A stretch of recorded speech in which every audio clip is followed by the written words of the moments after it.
go. Start again.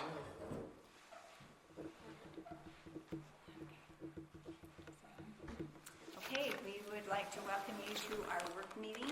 It is Thursday, December 4th. We appreciate all of you being here. So the first thing is some discussion on agenda items. Brian, did you say you had something you want to start talking about? So Steve Robinson called me today. We've all, I think, got the email from Robinson Waste wanting to know if we wanted to go on a tour of their facility. I replied that we would like to, I just didn't commit to a date, so, but we all know which property we're talking about. It's the one that used to be, it's recycled earth. They bought that complete thing out and they turned it into a transfer station.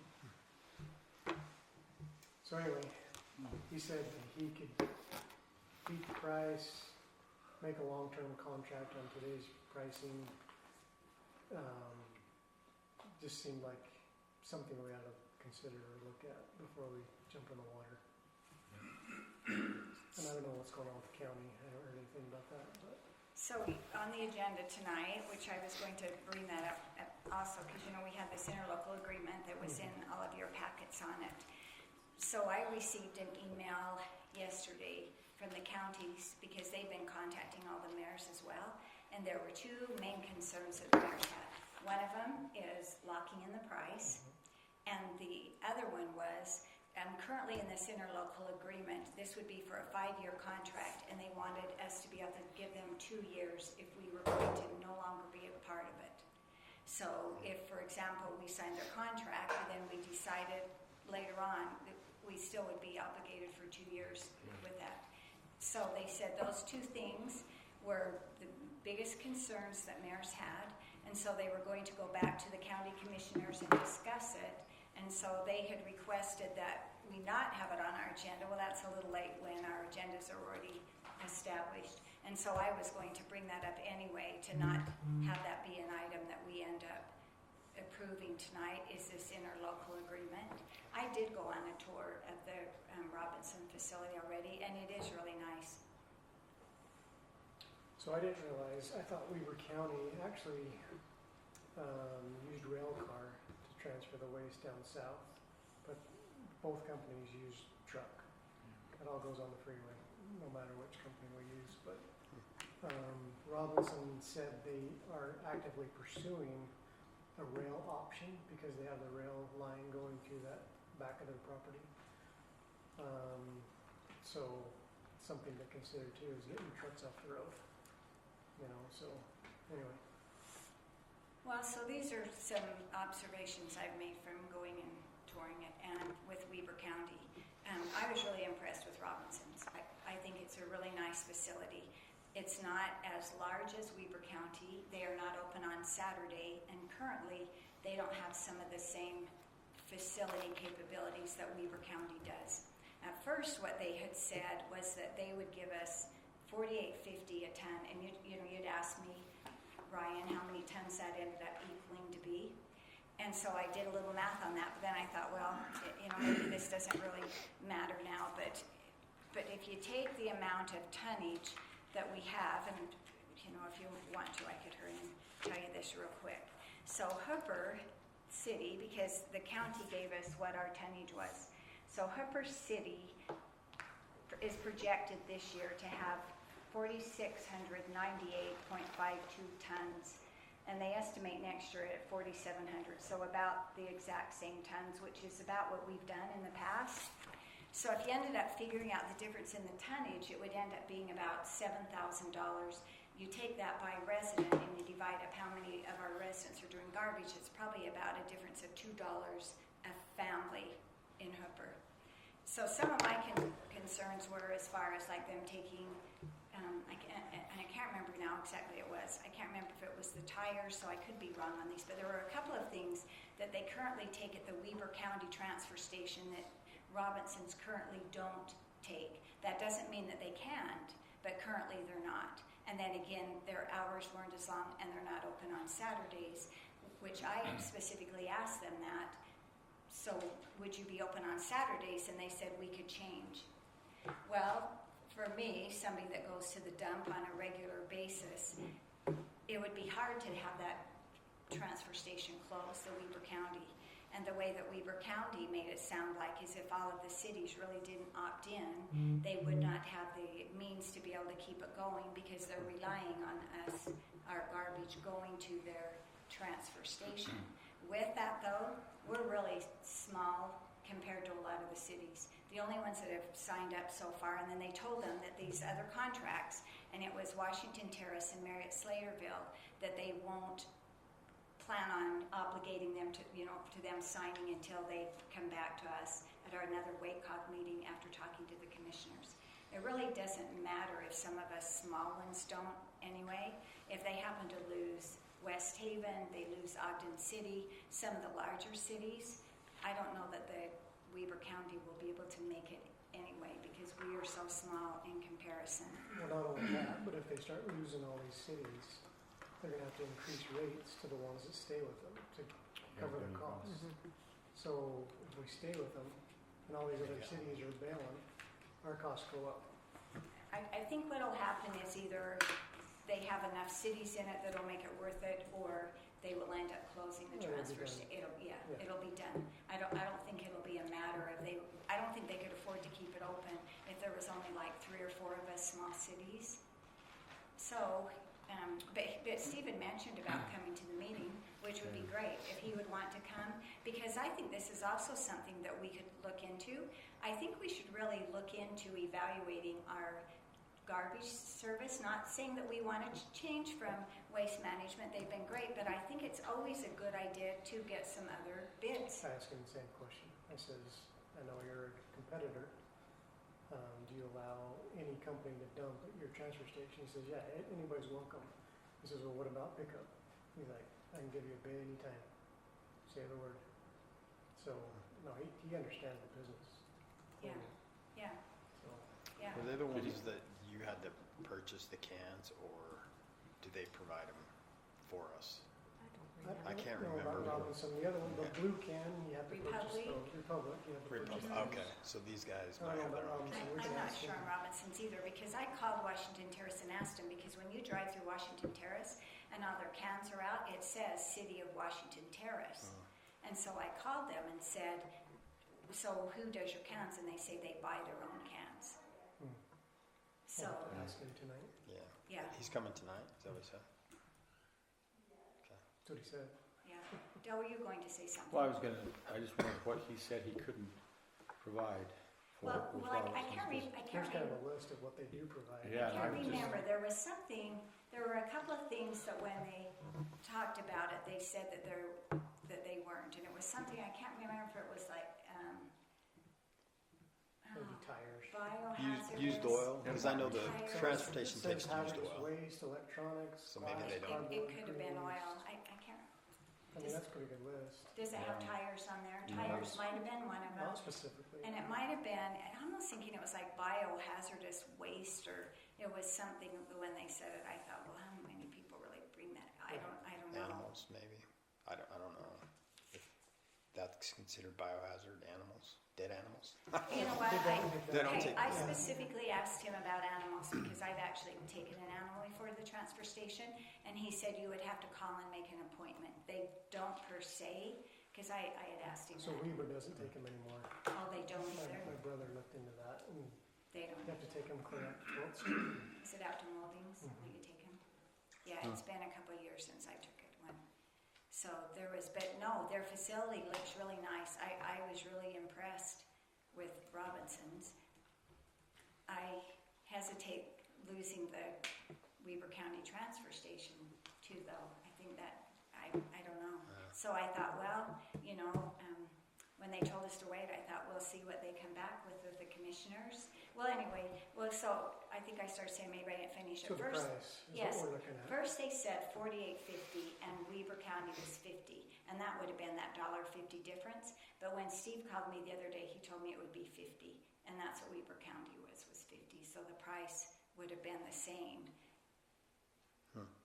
But I think for our residents, I feel like having a Saturday service is something that's really important. I think people do take tires. I think one meeting we talked about, because I would really like to see if Hooper sometime could maybe have a green waste drop off somewhere. And they have that, and they have green waste, recycling. Yeah. Do they resell it, Robinsons? Good question. Like, I know some people. Okay, so he said they really don't hardly make any money Oh. off of recycle. So we went into this one great big garage, and had all of their cardboard that was all stacked up. And he said they do recycling because some people really like recycling, but they didn't really. It's not really a moneymaker for them, so they're pretty much break even. So is if that with the green waste too? Because some of them recycle and sell mulch. Is that what he was I referring don't to? know or where just- their green waste. He didn't show us the green waste. Okay. We only saw the one recycle, and then they had the places where you'd pull in with your cars. And I was there with another mayor taking a tour, and so they asked about it, and so he said, you'd go in on one side, and the big trucks coming to dump would be on the other side. When we were there were multiple. Most of them were Robinsons that were coming to dump, but they did say they do it from other places as well. So since you took the tour, what do? They dump it, they sort it, The recycle? no, just the garbage itself. Like, it goes from one truck to another, and then they take it south, or what do? It was just, it just reminded me of the transfer station. It was just, there was big heaps inside this building. So I don't know, but I thought the transfer station, I thought theirs went by rail because they have that rail that goes right That's along what I there. thought too. And I thought I'd actually saw those, but I don't know, that hasn't came up in I any think of the they started the rail. conversations. When they first opened, I think it's truck now. So I don't know. We'll have to ask them all those questions. Someone barely said the other day that they are in Davis County. In Davis County, I don't think any longer has their transfer. I'm not sure, but he said because they no longer go there, then they said, well, if you aren't a city that's here now, they had to pay a lot to take a dump. I mean, it was, I can't remember if it was. I'm almost thinking as much as $50 or something. Oh, wow. It was a lot of money to do that. So I feel like we need to do what's very best for the city, but I also feel like what's very best for our residents. I don't want to make a decision that then maybe might harm us as residents. Well, it is too. closer, and you don't have to fight the train when it's stopped on the tracks over there. Yeah. You just in and out. But And they have made 2 different entrances. I don't know if you've been over to the Weber County one lately, that now they have 2 different scales, they have 2 different entrances, so you come in from a different way, because I've been stopped by the train, like you say, a lot, Ryan. So, but I think this is really good that we should look into this. I don't think ever just rush into anything. First Weber County said they would like to have this signed by the end of December. But then, as more and more mayors kept questioning Weber County, well, what about this? I think that's probably why they ended up sending that and saying, just hold off. It won't be till January, but let us talk to the county commissioners and we'll come back. And you look at it both ways. Sometimes private entity, then eventually they might raise rates too. I mean, we don't know either way, but it would be good to have a guarantee with either one of them that our rate is going to stay, except for they always have the cost of living that CPI, that whatever. Yeah. He said that they would do that. Steve did. He said that he could lock us in for as many years as we wanted with the cost of living aspect to it. So. Yeah. And Weber County has that too. It always will end up going up. So I think that's the big question: is how many cities are going to bail, and if it's enough, are they really going to close? And if so, then there's only one option left: it's Robinson. yeah, You know what I mean? So yeah. it's almost like we all ought to get together and say, what do we want to do here? Rather than half of us go to Robinson and then close the transfer station anyway and create a mess. It just doesn't make sense to me. So they, for about 3 WACOG meetings in a row, they've talked about this, where they've came in and the mayors have had quite a discussion on it. Because you're right, Ryan. I think the mayors all felt that way too. And they'll always bring out, well, Ogden City. If you bail in Ogden City, it's like, hey, you guys have to take care of yourselves. We're not responsible for all of you. You decide what is best for you. So that'll be, probably come our January meeting, maybe they'll come back with more information and see, I don't know. I kind of got the impression from the county, I got the impression from the county, they've made all these improvements to their transfer station, thinking that they had the cities on board, and then Ogden Transfer ended up buying that, from Just 6 months Rawson's. ago, Yeah, yeah. just bought it, and now all of a sudden, and competition's good. Yeah, I mean, for I sure. think, For sure. anytime you have that's free enterprise, that's always a good thing. So, yeah. So as a transfer station, Weaver Counties, are they going in the hole or are they making money? Because five years ago or so, maybe even 6, they were talking about how they were losing money, and then they actually hired a new manager. Next thing you know, everything's going great. Starting to make money, making improvements. What are they saying today then? Are they saying that they're losing money, or that like they're not making it? So as of today, they're saying we're doing fine. We lose all the cities, we won't. Okay, well which is always. Which is Yeah. always. Yeah. Yeah, because they, brought up about, if they don't have, that really is, they're dependent on the cities Oh yeah. coming to Sure. bring their garbage there. Mhm. Because I don't think, even though, those of you that have gone on a Saturday and it's really busy, but that's not enough to keep it going if they don't have all the cities bringing their garbage. I was surprised though, there's only us and West Haven that do waste management, and all the other cities do another company. I was surprised. Most of them are either Robinsons or Republic. Really? Yeah, and I didn't know that either, which I think is a good idea always, because I don't know when the last time was we actually, and I don't know that it necessarily means you put it out to bid, so then Waste Management raises their rates either, but I've never ever had a really good conversation with Waste Management saying, what are you providing? What are you going to continue to provide? All we get is a contract that says our rates have gone up 5%. Here you go.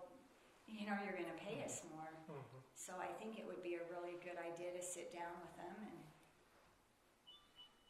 and talk to, Robinsons or Republic too. So I think I mentioned last time I had called up to Providence because they have their own.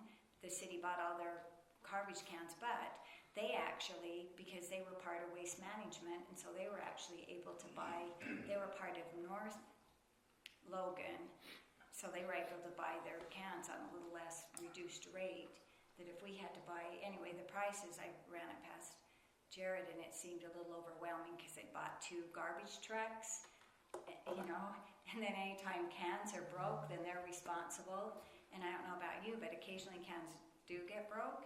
Mine came back this week without a lid and the whole back's gone. So occasionally that does happen. You got a store And all waste, these places. Waste Management takes care of all They that. take Yeah. care of it. That's Yeah, worth it just to pay the election, Yeah. I think.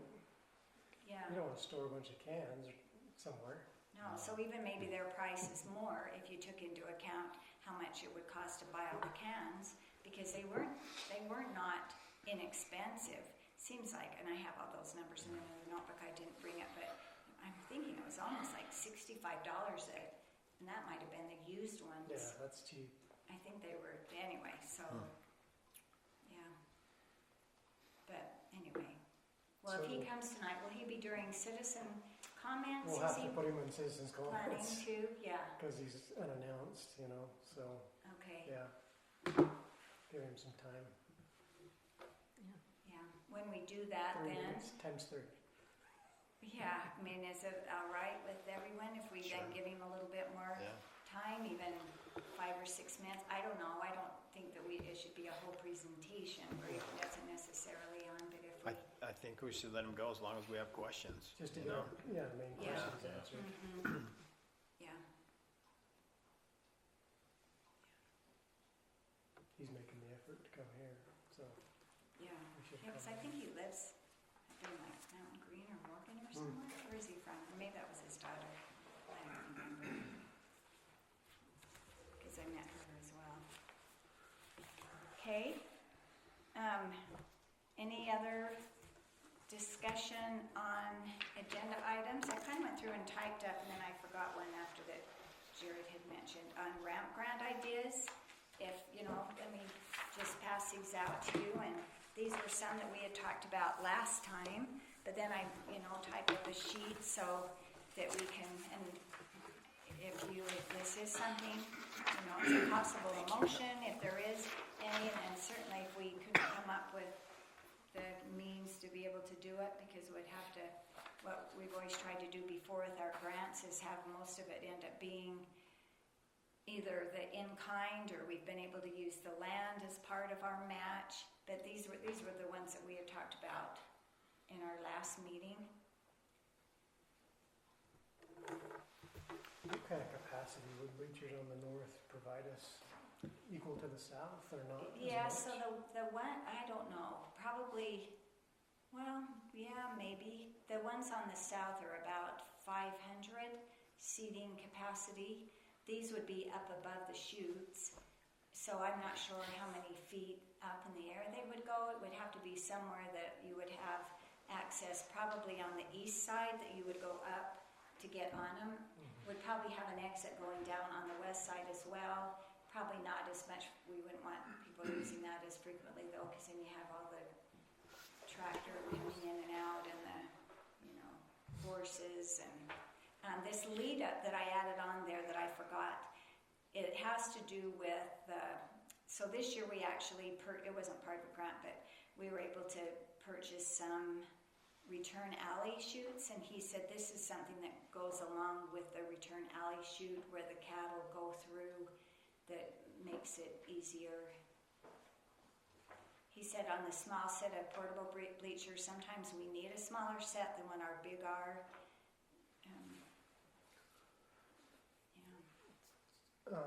Regarding this year's grants that we've already gotten, I know we haven't received that money yet. We have received all of the money. Just because it's not in our October financials. They is give. it in November? It should have been probably back in maybe April's financials. It comes. It's still They- showing, Are you talking about the money for the ramp grants? yes.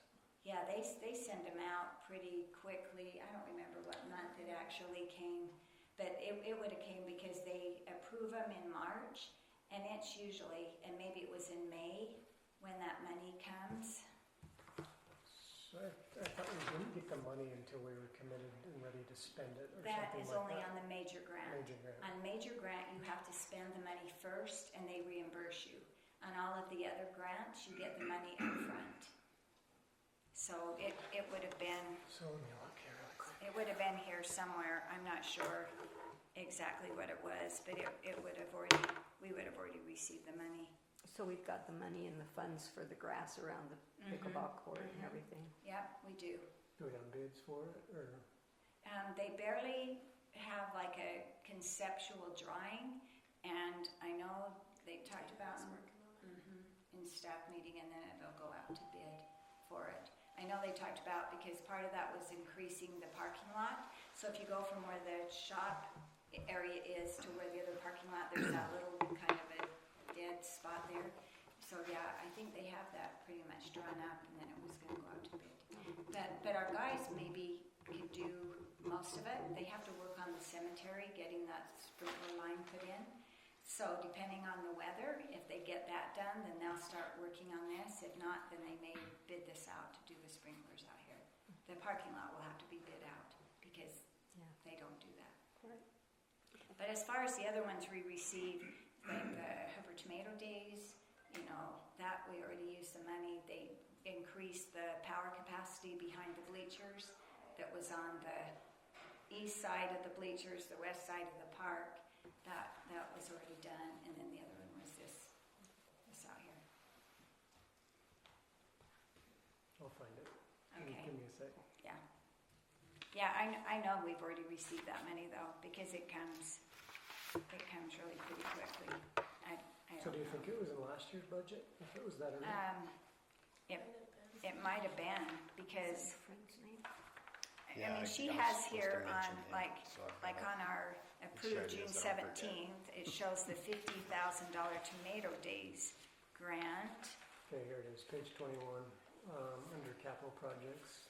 Is that in tonight's, or is that, It's October's okay, data. Grant grants, period actual 0, year-to-date actual 0, budget 269,618. that's right, they are under capital projects.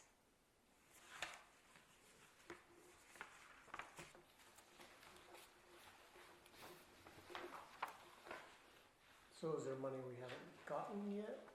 The 269,618? No, that should probably be all of it. Because we had the 2 parks and recs.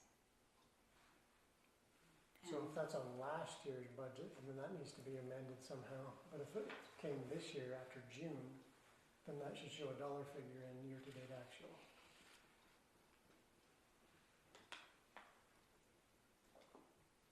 Yeah, we can ask Cammy. I know she has it listed as revenue in the budget, and we haven't spent any of it.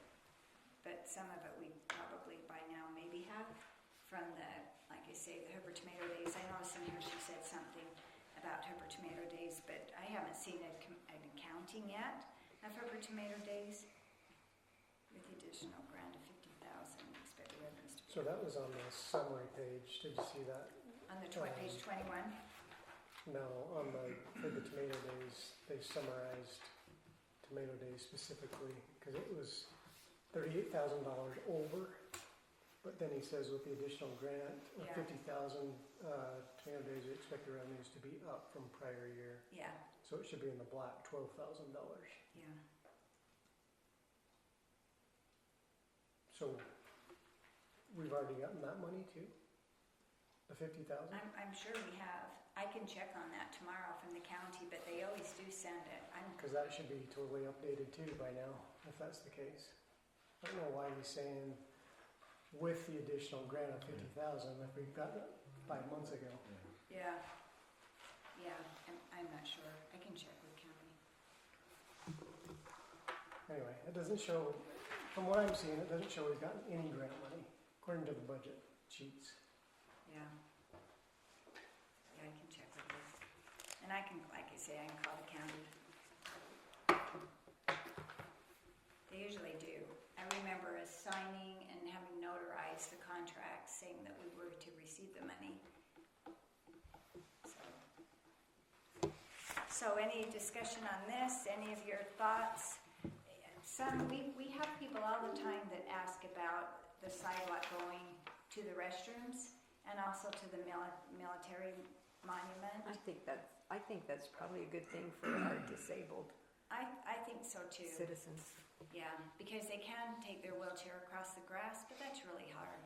Takes a lot of effort.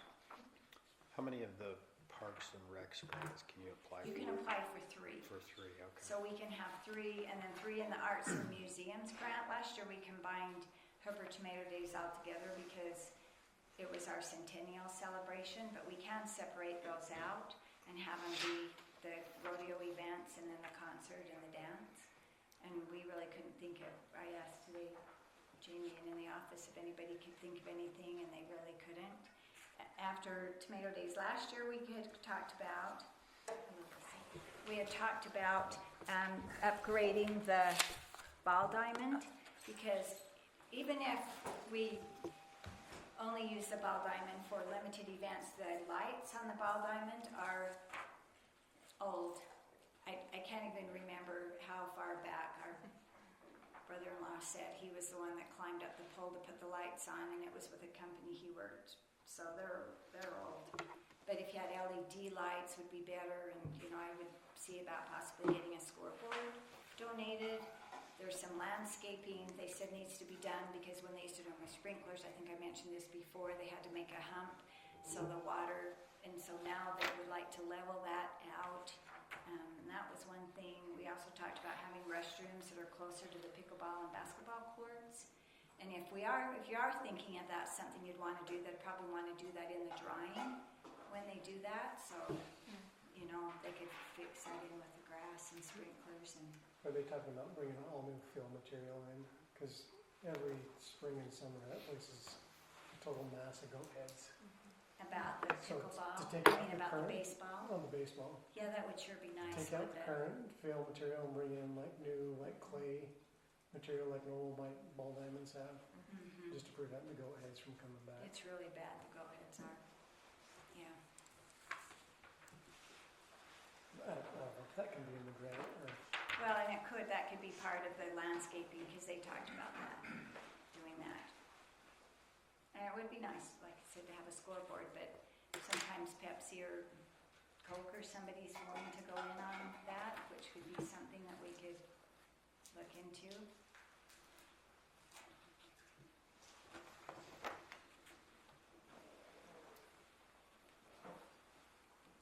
So do you have preferences, or? I agree with you, Debbie. I think one for sure we want to do is a sidewalk, and, you know, the one looks so nice going into the park, so they have that stamped along the sides of them, like nice, and, so the restroom, oh, go ahead. Oh, I was gonna say, I was gonna give you my three that I think. So is the baseball diamond rehab, is that that's not a major? No. Okay. no, it would just be, because they've already fixed up the backstop. You know, they've kind of stretched it and it looked a lot better. Dugouts are better. Mhm. So it would just Like- be fixing it, and then the lights, and they said the LED lights, we could use the poles. The electrician came down and said because the poles are so old, it's a good thing because they're solid poles that nowadays they don't. That he said he didn't think we'd have to replace the poles, it'd be a matter of just putting LED lights up on the original poles that are there. I would be in favor of the top three you have there. That's just my opinion. I mean, they're all good. The bleachers would be great, and the lead up.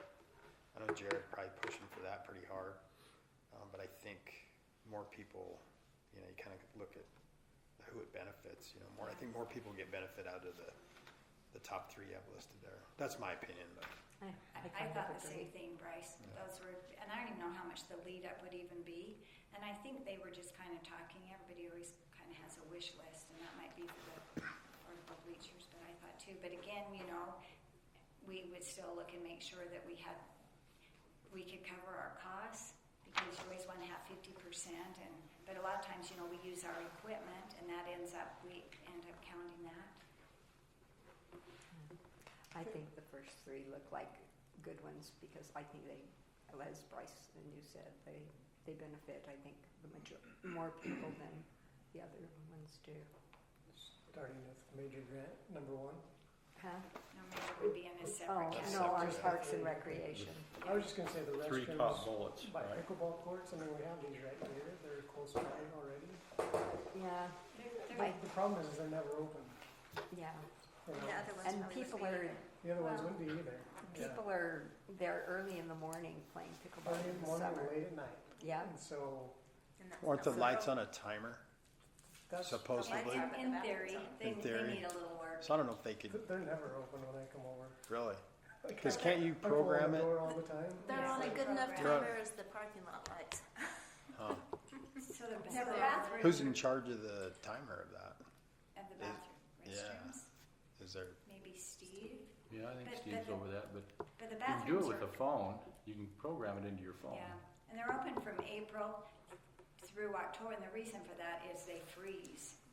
So Right. there's not heat in the bathrooms, and so Yeah. that's why even down at the cemetery, they're closed in the winter, because they need to be, or else then they freeze and then all the pipes rupture. So in the winter, they wouldn't be, but certainly I would think those over there, we could have them opened earlier, because it is, like Dell mentioned, just off of a phone. I think the pickleball and basketball people would appreciate having bathrooms closer. It's a good place to run. I'd say top two would be the priority. yeah.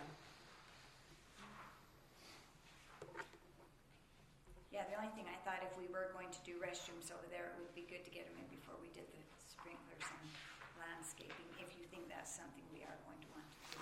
So when you submit these, do you prioritize these three, or it's just, hey, we're going to give you this one, so it's kind of a Yeah, random they deal? used to have you do that, and cities would rank them 1, 2, and 3, and then last year they don't have you do that anymore. It's just you list them, and it just, the advisory board just goes through and analyzes them, and it's by point basis. So you could get restrooms over sidewalk to whatever Yeah. monument, You could.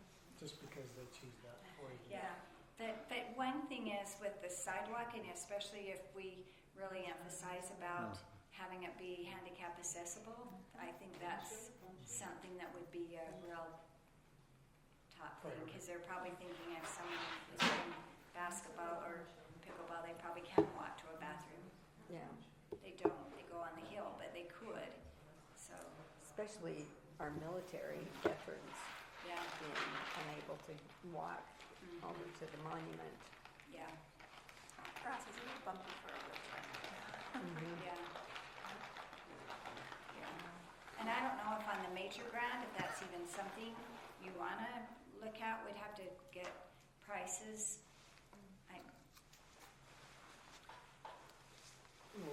Well, that's a whole bunch more money. Because we've already got the ones for the south, right? Just not doing them yet, but Yeah, yeah, we already have the money for them. How much capacity did that increase on the south? By quite a bit, didn't it? Yeah, by a couple of hundred, and one thing too, which Jared brought me in some drawings, and for the center ones, we talked about having them be the actual seats that fold up, so, you could reserve them, and then we could actually maybe even charge a little more for those reserved seats. And that even sometimes gives you more seats, because now people will go and spread out their blankets, and maybe that really is supposed to be a space for 5, and then two and people two people sit on it. sit there, and then they have their drinks on one side and their food on the other, and then they come and say, we don't have anywhere to sit. That if you have those that fold up, then at least actually a seat is going to be a seat. Yeah. That we thought we probably could, have some of those for our sponsors, and probably even sell them for a little bit more price than, Just put a number on them. yeah, Like rows of numbers. they would have numbers, yeah.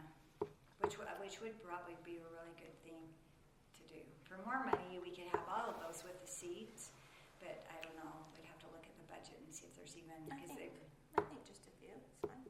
yeah, in the center, that's what it was the ones in the center would be like that, Tell the kids jump on. yeah. Any other thoughts for an arts and museum grant? We couldn't really, those are the only couple of things that we could come up with. You can always separate them out. You could have the concert be one. The family dance this year really went really good. It's pretty good. They had activities for the kids, and they had the band that came and played, and that seemed to be a big hit. And that might be something we just separate out those And two. it was good having the band during the dinner too. It was, don't you think? There's a lot of people, so maybe we would just separate that out and have the dance be a third one. Sometimes we've done that too. There are a lot more arts and museum grants that are applied for than the Parks and Recs. In fact, last year, Parks and Recs had leftover money, and so they said, here, arts and museums, we have some leftover money if you need it. Well, the museum would be nice, but what do we have? Church already tore down all the old good old houses. We could have used these museums. Yeah.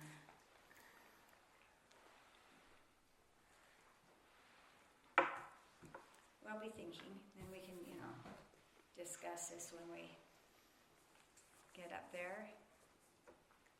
Any other questions on anything else? Oh, I got an email about the America 250 Oh, yes. thing. Have we already put in for that? We did. Okay. Yes, because, last month we approved that resolution. Uh-huh. Yes, and so I did. I submitted that. They don't say they have, they're only giving it to so many, but they're giving it until the money runs out, so they didn't say an exact amount. Uh-huh. But yes, we should be getting it. We had to turn in a W-9. I had to send in a copy of the resolution that we had passed. Yeah, so All we right. should. I think. Yeah, it was just a reminder email, so I thought, I'll just Yeah. follow up with that and make sure we're on top of it, so. Yeah. Just have one question on Hooper Tomato Days rodeo events. Is that the rodeo or more events for the rodeo? So this year, when we wrote it for the Tomato Day celebration, we included the rodeo, the the horse pull, the mounted chute, and we even included the rodeo queen contest. And we kind of lumped all those in together because this year we had the mounted chute and the horse pull that we hadn't had before. So if we did that, we could include those as well and have it include those if, like they haven't really started talking about tomato days for next year. But if people, I think they went over good. I think the mounted chute seemed to go good. I think the horse pull, people seem to really like it. The queen contest is certainly something that we don't want to give up because we've done it for so long and we're really... Just needs to be worked on. Yes, yeah, it really does. The time frame of that needs to be different than it was. So yeah, it could include other things. And and we have, along with that too, they did team roping was one of the things they did along with that. They also had the horse show. So this year, with the tomato days, we kind of just lumped all of those events in there together as far as the rodeo. So this isn't, but the other events, that is like the junior rodeo included? Yeah, we can. It's usually kind of self-sustaining. It is, The yeah. junior rodeo, because they just, especially the junior jackpot. Mm-hmm. The junior rodeo, you can't include prizes in grants. There's certain things you can't have. You can't do fireworks, you can't have prizes, you can't have any food. And so usually with the junior jackpot, whatever money they paid, they give out. Yeah. Yeah, and with the junior rodeo, they gave them belt buckles, which you couldn't count that as part of the round money either, because that's considered a price. But the concert, if we wanted to lump the dance as its own separate, then we could cover the cost of the band, and that did go good. We thought we had that space there for people to dance, and then people just came and sat, and then people still kind of danced on the outside edge of it, but it was really fun having the kids' games. They'd had the bounce houses, and then we Yeah. also had the coalition did some games that they were doing over by where the soccer field was. Good. So have we ever got everything we've asked for at times? Or do they, what's the likelihood of we ask for all of them? this and they give it to us? You know, 50-50, Yeah. probably? It all depends on how many grants are applied for. Whoever apply, okay. What the amount is. We've done pretty good. Like last year we did really pretty, we received every grant that we applied for, but we didn't apply for As 7 many. grants. No. Right. And some people on the advisory board feel like if you by chance get the major grant, then maybe you shouldn't get some of the other grants. Some people on the advisory board just rank each one, they just grade each grant by the merit of the grant, how it was written, what the project is. So you do see people that get every grant. So you just really never know. And every year there's new people on the advisory board, so it's not even that you can even judge one year from the next because you don't know who's going to even be on the advisory board. So you could. Might as well just ask, yeah. Well, that's what, years ago when we started applying for more, that's what I thought. If you do, then you might as well ask if you can get the money and, Worth a try. yeah. But we still have to match it, right? We still have the city's match on A it. 50% match. That can be labor, it can be volunteer work, it can be any of the equipment that you use. Like for Hooper Tomato Days, we already rent a tent anyway, but we can count that tent as part of our match. And one thing about Tomato Days, you can't count people's income, like we can't count our salary wages if it's one of their regular days of work.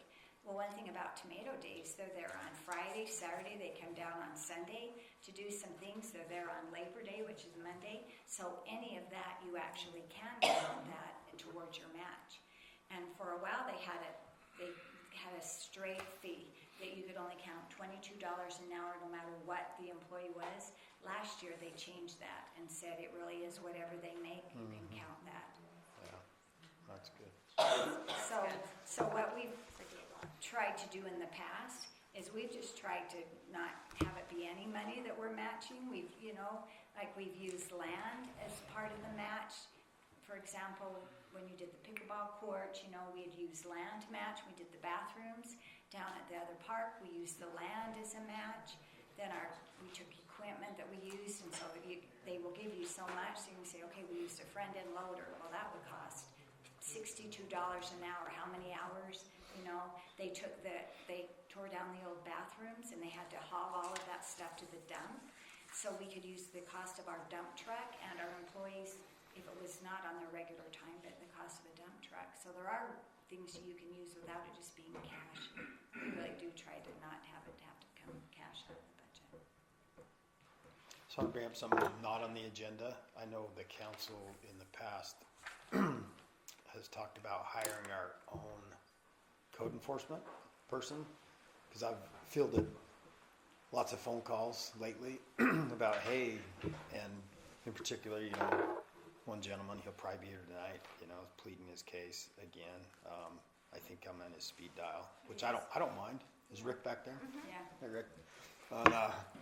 Anyway, so I basically told him, I says, the best thing to help us out, I really feel Weber County, I've never met Iris, and I think they're great people, and they probably do a good job in some situations, but as a whole, collectively, I think we're a little bit underserved. Oh, we're second fiddle. Yeah, it's like, Yeah. so, and no one likes the code enforcement guy to come over, but there needs to be some rules established. So I told Rick, I says, your best bet to have your situation handled is when the city, decides to hire someone, maybe just a contract per visit. I don't know. There's plenty of residents, I think, that are qualified in the city that could do it, and it wouldn't be like a full-time gig. But anyway, I promised him I'd bring that up. Obviously, Debbie or I are not going to be in that decision, but and Lisa.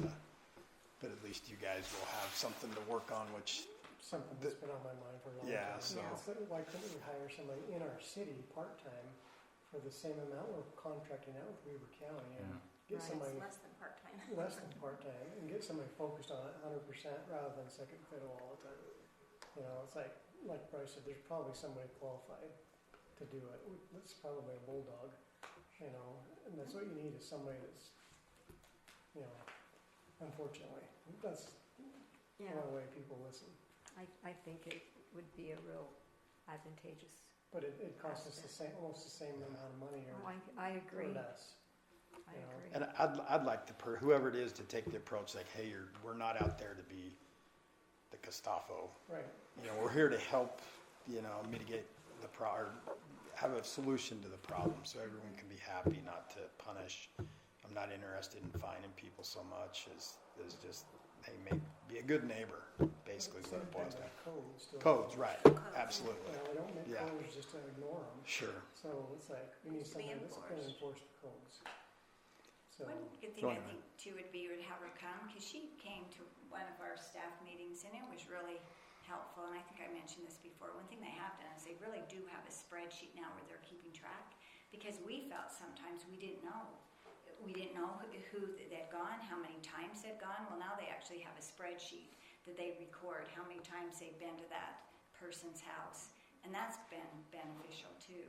So that might be something we want to do. Is that something we can get access to I'm see? sure. I don't see a reason why you couldn't have it. Yeah. and I haven't met her either. I just feel like there's some lack of, what's the word? Urgency or Action. Action. I've And met her and enforcement. worked with her, and she's great to come out and check on things, but she doesn't It's not act on ordinance, doesn't always follow on through. ordinances and having people actually follow them. She'll come out and talk to them and stuff. There's no teeth behind it. Right. That's what I'm getting at. Right, and there weren't, and it was the situation I was in was very frustrating. One good thing, if you remember back with our fee schedule, is we did increase some of those, and it's now per day, which was beneficial, because part of that was we didn't have a lot of teeth in our fee schedule, because it was the first time, and I don't remember exactly, but it might have been 25, and the second time it was 50, but now it's that amount per day. So that could be something we could need to look at too, you know, even though we've had that, maybe there's some other fees or fines that we need to look at and see if Yeah. that's something we want to Yeah. increase too. We just need someone that stands behind our ordinances, basically, who really just enforces them. That's all we need, someone who enforces our ordinances.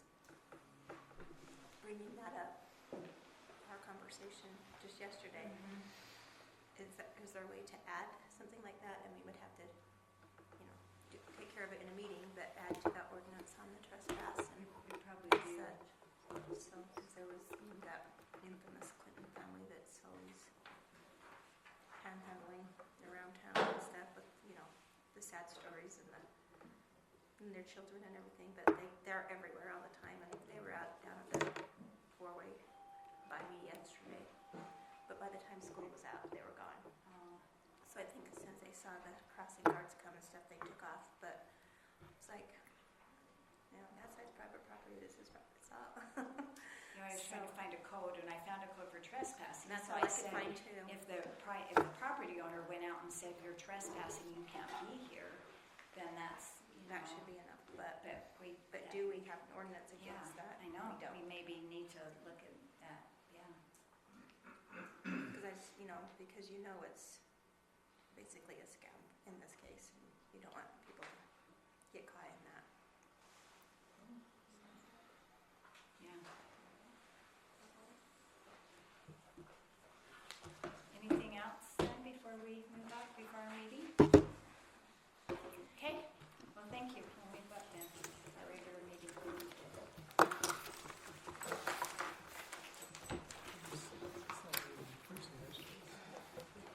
Those people always call and ask. At least for them, they always call and ask. For the phone people, they probably ask you. They always ask.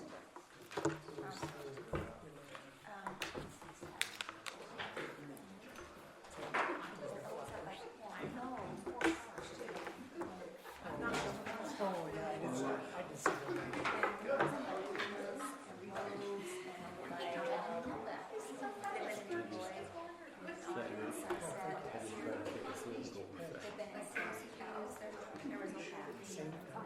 He just drops his wife and kids off sometimes and just leaves them to go somewhere else.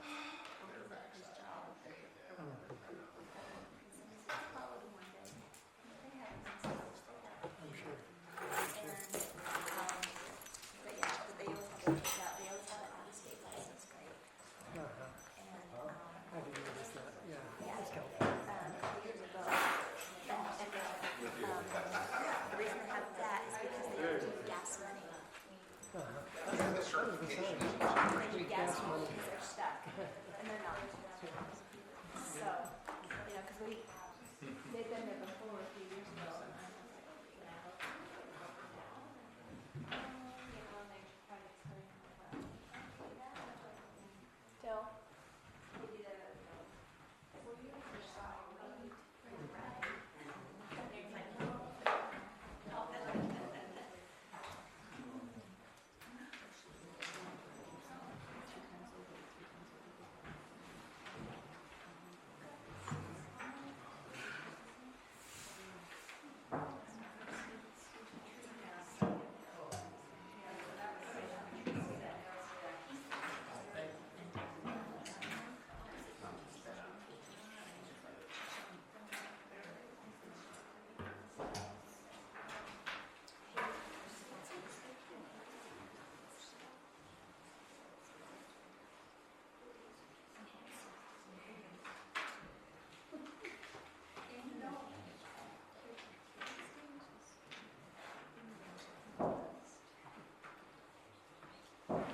Recording in progress.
We are going to go ahead and start our city council meeting. It is Thursday, December 4th. We welcome all of you here. I am Mayor Sherry Bingham and I will be conducting this meeting. We are going to go ahead and have a pledge of allegiance by Councilmember Wilcox and then a reverence by Councilmember Maragoni. Please rise. Repeat after me. I pledge allegiance to the flag of the United States of America and to the republic for which it stands, one nation, under God, indivisible, with liberty and justice for all.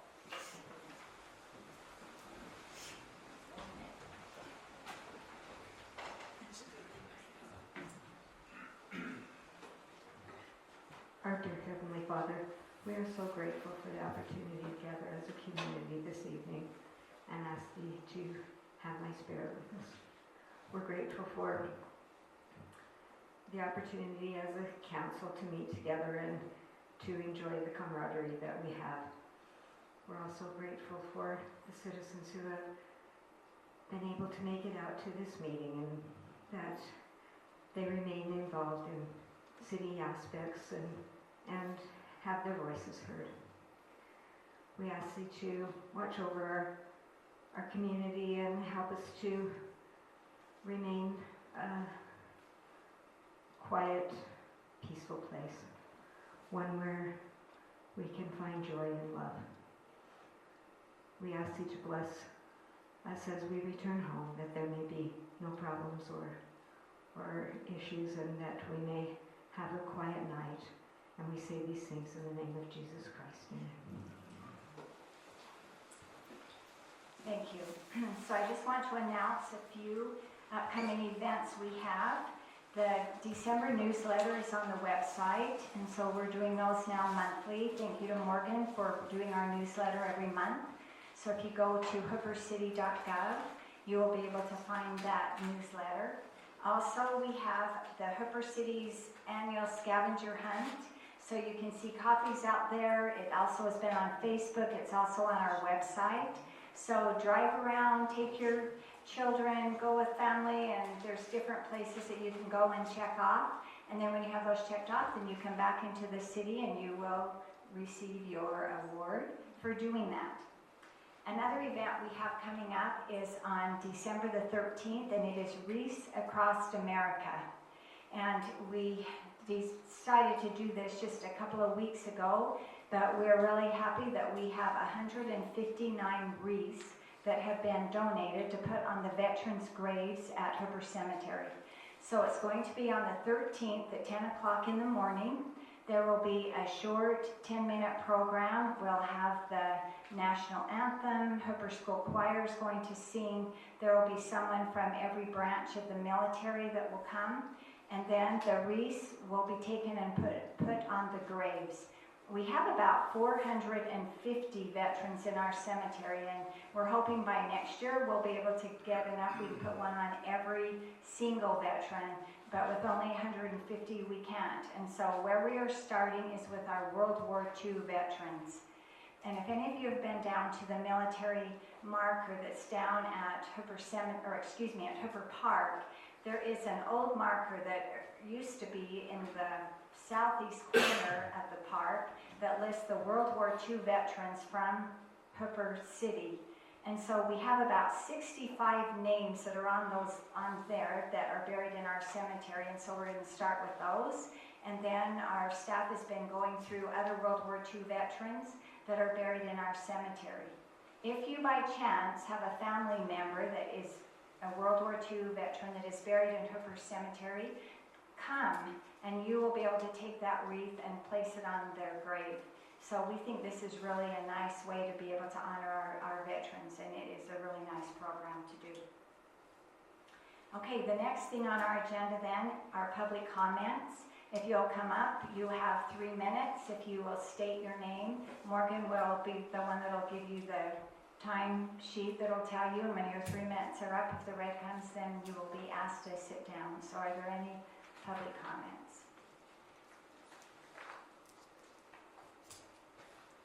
David Craig, 5646 West 4000 South. I wrote this down so I stay on track. Good evening, council members and mayor. Thank you for the chance to speak. I just want to ask for the purpose of this that when I use the term mayor and council, you consider the office that I'm speaking about, not the person that is currently in the seat. And I want to address the proposed ordinance changes to the planning commission and the way that members are selected. I believe this new ordinance adds unnecessary complexity. I believe it introduces additional subjectivity and it shifts appointment authority in a way that doesn't strengthen our city. The proposal actually replaces a simple and effective process with a long multi-step system, and it requires questionnaires, weighted scoring, formulas, individual ratings, average rankings, and tie-breaking discussions. And this proposal, if adopted, I believe would actually slow down appointments and complicate a process that's always been straightforward. It could also require applicants to complete 3 separate interviews, since council members can't meet with candidates in groups of 3 or more without creating a quorum. So that would put a heavy burden on candidates and delays on their ability to fill those seats. The amendment removes the mayor's independent role in identifying nominees, and that I have concerns with that because that shifts power away from the executive role of our city government. It disrupts the balance that most Utah cities currently rely on. The Planning Commission, by design, helps support the long-term development work, which is part of the city's executive function. The mayor is actually responsible for carrying out that work, and appointments that have traditionally been made by the mayor because the executive needs a consistent, reliable team to fulfill their duties. So when you remove that ability, you actually weaken the efficiency of the branch that's responsible for implementing the city's long-term planning vision. I believe the scoring system is also very subjective. Every score depends entirely on personal interpretation. 2 council members can give completely different ratings with no objective standard. The notes section actually shows how much personal judgment plays into the process, and the council controls the weighting of each category. So since those weights can be changed at any time, the outcomes could be shaped based on the scoring events. It doesn't build fairness and transparency. And the additional steps will slow the city's ability to fill vacancies at a time when planning decisions are critical and residents and businesses need us to be expedient. You know, I support a strong planning commission. I support transparency, but I believe this amendment doesn't accomplish those goals. It complicates the process. It introduces subjectivity. It reduces the ability for the mayor to do the job that the voters expect from that position. So I respectfully ask the council to consider the ordinance, preserve a simple, balanced, transparent appointment structure. Because look, honestly, we know government moves about as slow as a tractor with mud in the tires. We don't need to be throwing rocks under the tires too. Thank you.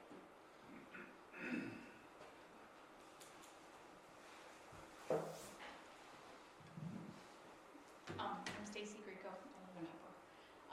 Since this is probably one of the last planning commission. Now you haven't seen planning commission. It's one of the last city councils that a couple of you will be at. First of all, I want to thank all of you that are up there because I know that it's not easy what you guys do. And after this last election, it has been absolutely horrible as a Hooper citizen to watch what a few of you had to endure and go through. And so I want to thank all of you for what you guys do and standing up and doing what you believe in and, you know, coming here and giving of your time because it is really a service. I know you're not paid well. So I want to say thank you. A couple of you have really helped me and my husband when we had the drug alcohol rehab thing going on. And so I want to say thank you, especially to Council Member Maragoni and to Council Member Wilcox. And I also want to say that I'm so sorry for, especially to Council Member Wilcox, for some of the things that you've had to endure and your families had to endure. And I want you guys all to know that we do love you guys, and Bryce, we stand by you, no matter what. We love you. And I just wanted to say that. And then one other thing, there is a sign in the public easement down by my house. I don't know how long that sign's going to stay there. I know it was, the person that put it up works for the guy that was trying to buy the property, and it was all just a big hoax. I'm just wondering when that sign could maybe be taken out of the public easement. Do you know what sign I'm talking about? Does anybody know? Is there, I don't know what our ordinances are on signs like that. Does anybody?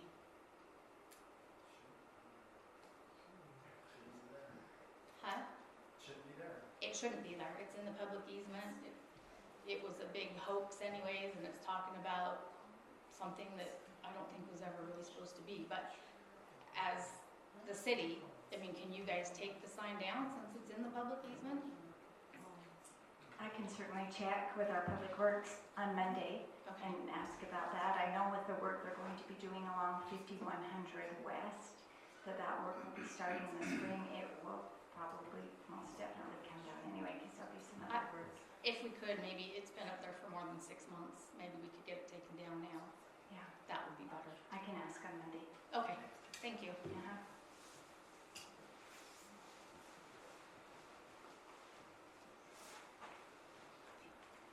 Ray Hancock, just last chance. Thank you guys for your time. It's been a long haul for some of you, I'm sure of that. So I want to thank you for the time you've spent and what you tried to accomplish in the city. Hopefully we can carry on something that appears to be useful and accomplish some stuff that maybe we think needs to be done, but definitely appreciate your time. And ditto to what Mr. Craig said, because I don't have the time or the phone recording to read all that he just read, but I agree with the premise that the change to the planning commission that is being proposed, after having looked through that, looks to be way too involved and complicated and pretty much unnecessary for our city at this time, but you know, I know you're going to do what you're going to do, so I'm not really in favor of it. Just want you to know that going in now, and again, thank you for your time.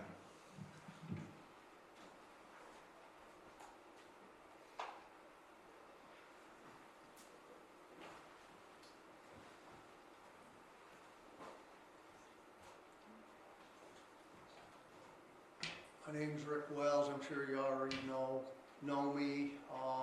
You know what I'm here about. There's been no action. Councilwoman Margoni got a hold of me about 2 months ago, month and a half ago, and she said, well, we don't have any record of a complaint submitted. When the compliance people came out and looked at things, that was one of the first things they said. They said that structure is out of compliance, it needs to be moved. I told them the past history about it, that the people were told they needed to move it, it was ignored. I got a call from the compliance people, like in August, they told me they talked to them, and the residents of that own that structure adamantly said, we're not moving it. So when I talked to Councilwoman Margoni, month and a half, 2 months ago, there was no record. I submitted a complaint. I talked to one of the gals in front the other day that deals with the compliance people, and she said she never got a response. I know Councilman Wilcox has been out to my place, he's looked at it. When the compliance people came over, one of them said, well, these livestock pens you have, they might be out of compliance. So I moved them. My deal is, I've been going through this since these people moved in, and there was a loophole for them to get out of one of the major ordinances that they were in violation in. Okay, I'm just wondering, where are we at with this? Do you have any idea? I know, Madam Mayor, you and I have discussed it. Do you have any idea where we're at with this? I can check on it tomorrow if that were, I don't know that right today. Sitting here, I don't have those records in front of me. It's Okay. something we can certainly check on. Because this thing should have been taken care of long ago.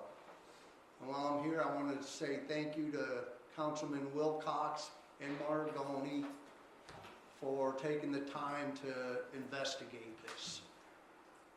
and they did a great job, and I appreciate it. Every time they've tried to get something done, it's like they run into a roadblock.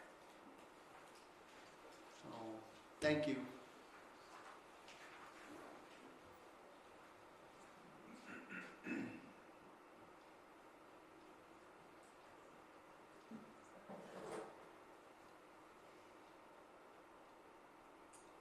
Are there other public comments?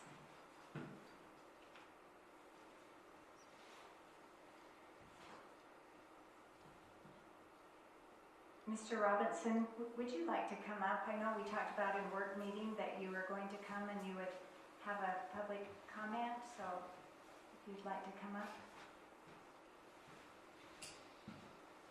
Hi,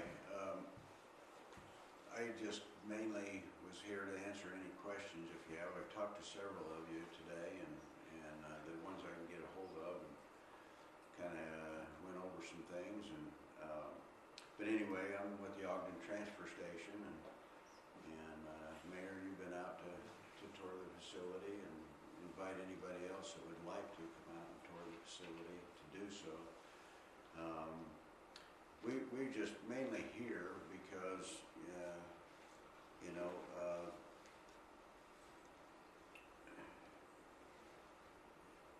the county's pushing this, in my view, ridiculous 20-year no-bid contract with no pricing, and that's kind of why I've been coming to these council meetings and trying to just explain what the alternative is. Ogden Transfer Station, we opened that about 6 months ago. State-of-the-art facility on Midland Drive. Like I said, I'd be happy to give you a tour of that facility. We've designed it to where the accessibility is incredible, and so it's in and out. We can handle a large volume of traffic. We've got 2 tunnels for the transfer, and like I said, it's just state-of-the-art all the way around. So we can load these trailers in 8 minutes. We're very efficient on the operation, and so we're able to offer concrete pricing for cities who are interested, and it's something you can budget off of. And so instead of this up in the air, we'll see how it goes type thing, we feel like it's a great alternative, and we're very flexible on. We're willing to enter into and lock in long-term pricing for you.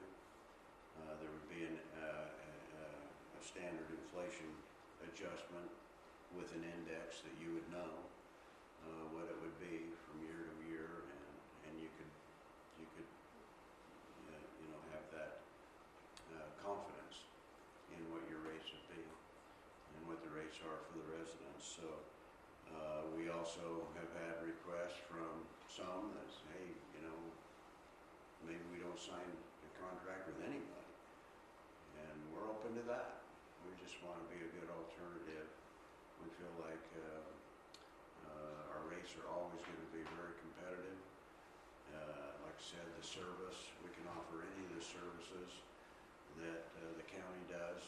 Any of the residential drop-off services we can provide. And in addition to that, we offer the residents who want to bring their cardboard in, that's free. Glass is free. We've got all those amenities. So, and if the city ever wanted to offer a recycling curbside recycling program to the residents, we've opened that facility back up. So we bought the old Recycle Earth on Midland Drive.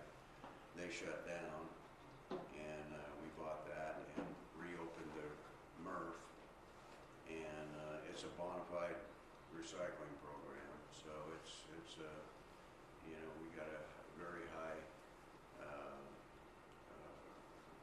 recycle rate.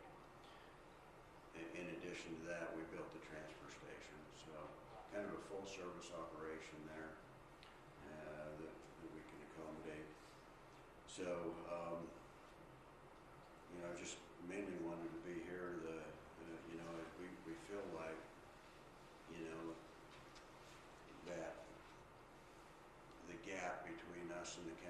space is only gonna get wider.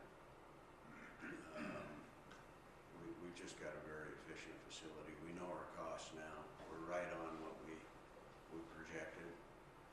After 6 months, we're hitting it just right on, and so we're very comfortable at offering long-term solution for disposal, if you're interested in that. So mainly here just to, if you have any questions, be happy to answer them, but appreciate the time. Thank you.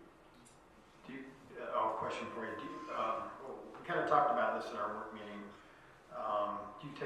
Will you take recycled oil and batteries and things of that nature?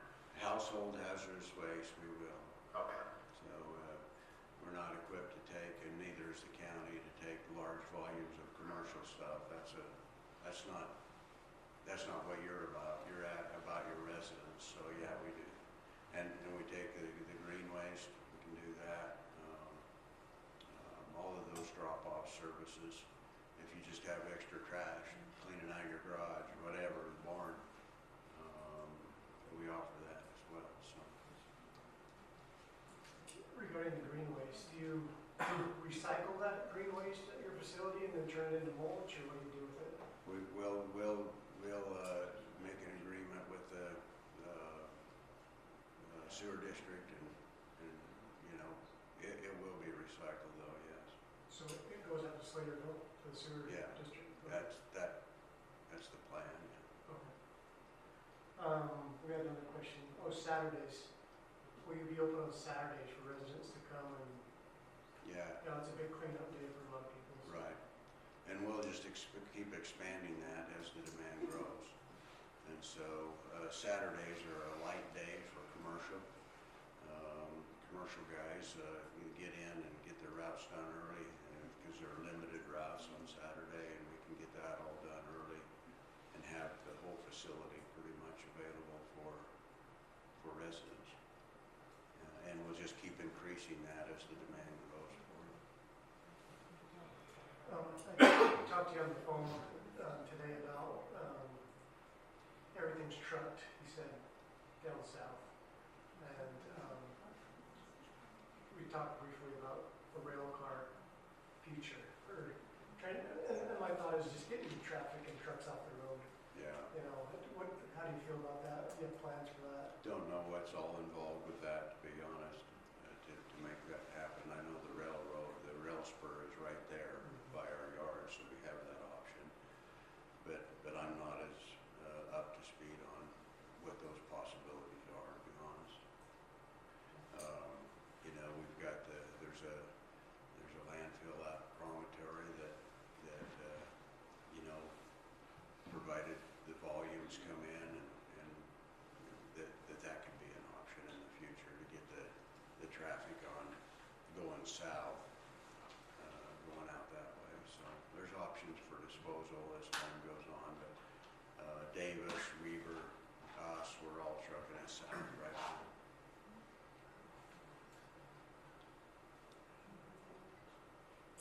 I guess our biggest question is cost. You probably charge tonnage or by the ton. Yeah. And we just maybe ask you for a proposal, something in writing. We'd be happy to do that for you. Our gate rate is $50. But we could talk about different terms, the length of terms and all that could play into that. So be happy to talk further about that and get you a solid rate. And that could happen really quick. So. But it would never be more than that.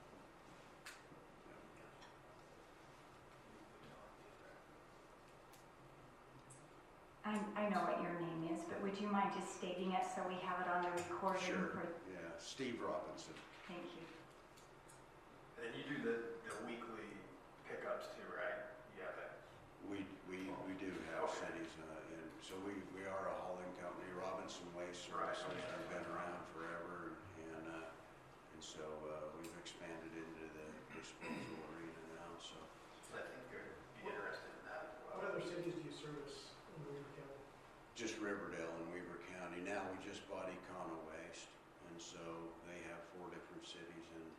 Plain City and some others that we bought about 4 months ago. And so, yeah, there's 5 cities that we're hauling for in Weber County. In Davis County, we haul about 10 different municipalities. So, but yeah, I'd love to entertain that too. So, been around for a long time. My dad was in the business. It's all I've ever known. And he sold a national company in 1985, and I started mine in '89. So, been around 36 years with the latest version of Robinson Way. So. Awesome. I think that's all we got. Any other questions that council that you have? Thank you so much for Appreciate coming, it. answering our Thank questions. you for your time and consideration. Thank you.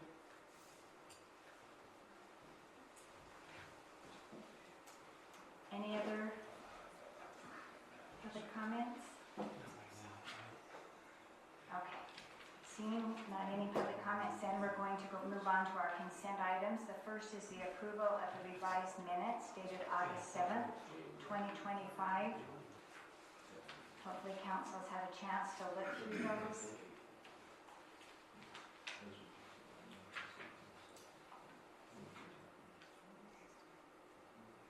Any questions on these minutes? So the paragraph in question really hasn't been modified to what really happened. I mean, last time it said the council made, I can't remember the word exactly, but it said the council didn't make a motion. And this time, all it says is no motion was made. So nothing's really been updated to state what actually was said or what actually happened in that section of the meeting. And it should be pretty clear because I remember it still from 3 months ago. So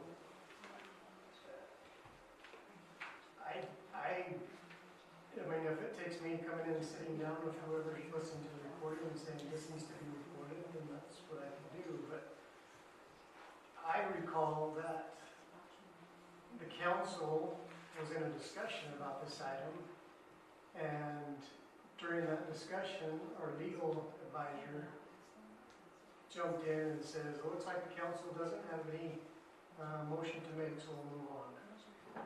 That's what I remember happening. And so I'd like it to record in the minutes that our legal counsel made the decision for the council, which shouldn't happen in the first place. So I don't know if anybody else recollects that, or remembers that, but why doesn't it say, why are we afraid to write that in the minutes, is my question. So let's listen to it again, I guess is what I'm saying. So you would like to have these minutes tabled and brought back to be reviewed? Let's again? table it again. Okay, so, That's my motion. okay, there's been a motion made by Councilmember Hill to table the August 7th minutes. Is there a second? I'll second it. Second is made by Councilmember Fowers. Any discussion on this motion? All in favor? Aye. Aye. Any opposed? Motion carries. Okay, the next set of minutes then are for Thursday, October 2nd. Again, has council had a chance to review these minutes? And are there any corrections?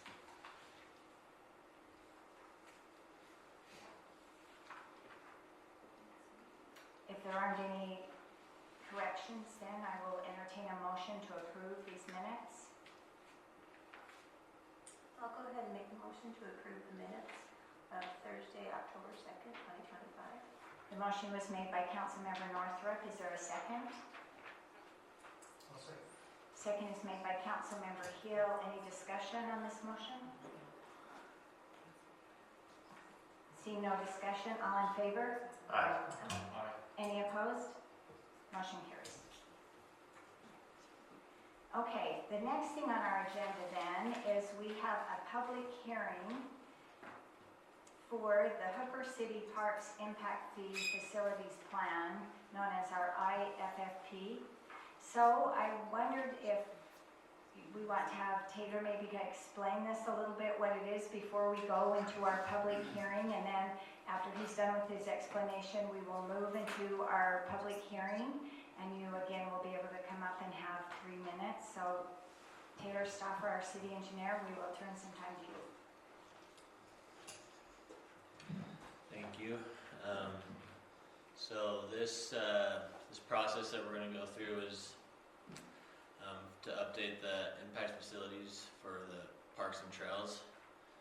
I see it as a 3-phase process. The first one's to come up with a master plan for parks and trails that we plan out for a 10-year period of what we want to see. That planning period, we get a lot of people involved in the steering committee. Hopefully there's people from the planning commission, some from the council and staff, and we decide what we want to see in the next 10 years. And then once that master plan is completed, then we do an IFFP, which is an Impact Fees Facility Plan. Kind of decides how much that's going to cost. And then the third part is an IFA, which is an Impact Fee Analysis done by a financial institution that crunches all the numbers and figures out what that impact fee should be. That's usually a process I'm expecting that process to take us about 12 months. In the first 3 months or so, there'll be, I think I actually said, probably May or June, there'll be a public open house to give their opinions and see what they want to see for the city. Then we'll finish up that, and let's see. Well, I make one correction. The master plan goes for the next 20 years. But after we go, this process is being funded by the Utah Outdoor Recreation Planning Grant. That's paying 90% of it with a 10% local match. And then with that process completed, we can increase the impact fees for parks and trails, because the last one we've done was, I believe, 2007, so we're almost 2003, so over 20 years overdue. I know it's something the cities want to do for a long time, and now we got a grant for it, so that's kind of the process. If there's any questions or comments? Okay, thank you. So with that then, we need to have a motion, and part of this process is by state code. We are required to go through this process, and so that's what we are doing. It's required that we do a public hearing, and so with that, could we have a motion to move into a public hearing? I'll motion that we move into a public hearing. Okay, we have a motion made by Councilmember Wilcox. Is there a second? I'll second. Second made by Councilmember Maragoni. All in favor? Aye. Any opposed? Okay, we're now going to move into a public hearing. So if anyone has any comments they would like to make, you're welcome to come up. You have 3 minutes.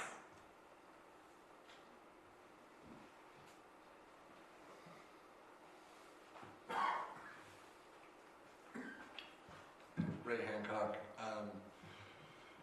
I'm not sure, I've been in a couple of meetings when you guys have discussed this a little bit, but personal take on this is our facilities are being used a lot by people that are not residents of our city, so I would hope as you consider this down the road that you would, I think we're way under reimbursed for what it costs the city to maintain these facilities and use them, and I know there's going to be some issues when 5500 West is widened over here with parking and issues like that, so I hope as we look into this that we manage to have enough insight to increase these fees to a point where the city is fully, completely reimbursed for the expenses that we incur as these facilities are used, even by residents, but especially by non-residents, because I know this road over here on weekends is really crammed. I feel bad for those of you who live across the street. You probably can't get in and out of your driveways sometimes. But I hope as you look into this that you will seriously look at increasing these fees so the city isn't on the hook for some of this stuff.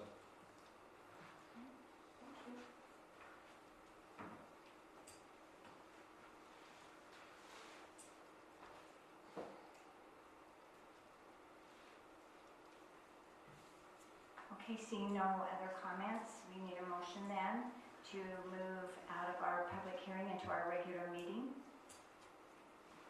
I'll make that motion. Motion was made by Councilmember Hill. Is there a second? I'll second it. Second is made by Councilmember Bowers. All in favor? Aye. Any opposed? Okay, we're now moving back into our regular meeting. And we'll have more on that later on when we have the motion to approve that.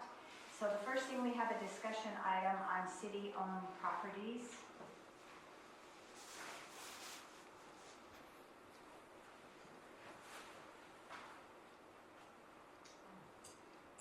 I'm not sure who wanted this on the agenda. Is there someone that did that wants to discuss it? As on our city-owned properties, we have been leasing them out for no cost at all to anyone. There's some thought that maybe, as other cities do, that maybe there should be some fair market value involved or something of that nature, or that it should be rotated on a regular basis or something like that, that we should maybe make it more equitable for more residents of our city. And we thought we should have some discussion about that.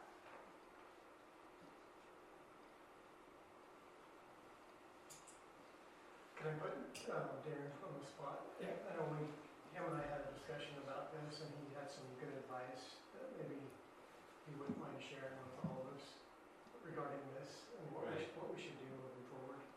Well, the state code requires that cities, they can lease property, and the mayor, according to state code, can lease out property if it benefits the citizens and is, I'm sorry about that, I'm losing the word, but it benefits the city, has to benefit the city in some way.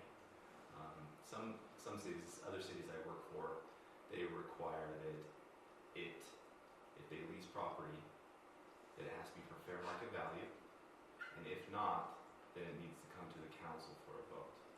And so it just allows the situation to come to the council, allows all things involved with how that property is being handled to be discussed, and then it's handled by a vote. It doesn't require, the state code does not require that it's leased at fair market value. Some cities just have that extra code to say fair market value, but if not, then it needs to come to the council, and then it's voted on. So, I mean, cities do it differently, but that's pretty common that they would do that. But there are, to follow the state code, there's several benefits that the cities can get for leasing out their property for less than fair market value. I mean, there's arguments to be made that maintaining property costs a lot of money, and so that's a reason why it would be less. Does that make sense?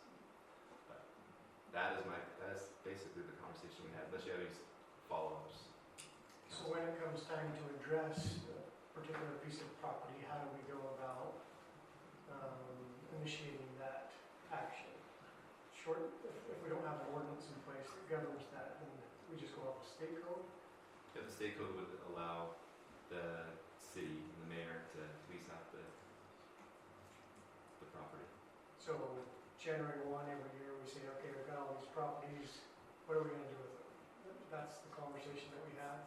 And we just decide as a council what we're going to do with them. It wouldn't be the council's decision on leasing out the properties. Let me just make sure I have your question right. The state code allows the mayor to lease out property. Allows the mayor, that's state code. It doesn't have to go through the council. At fair market value. At fair market value. Well, no, sorry.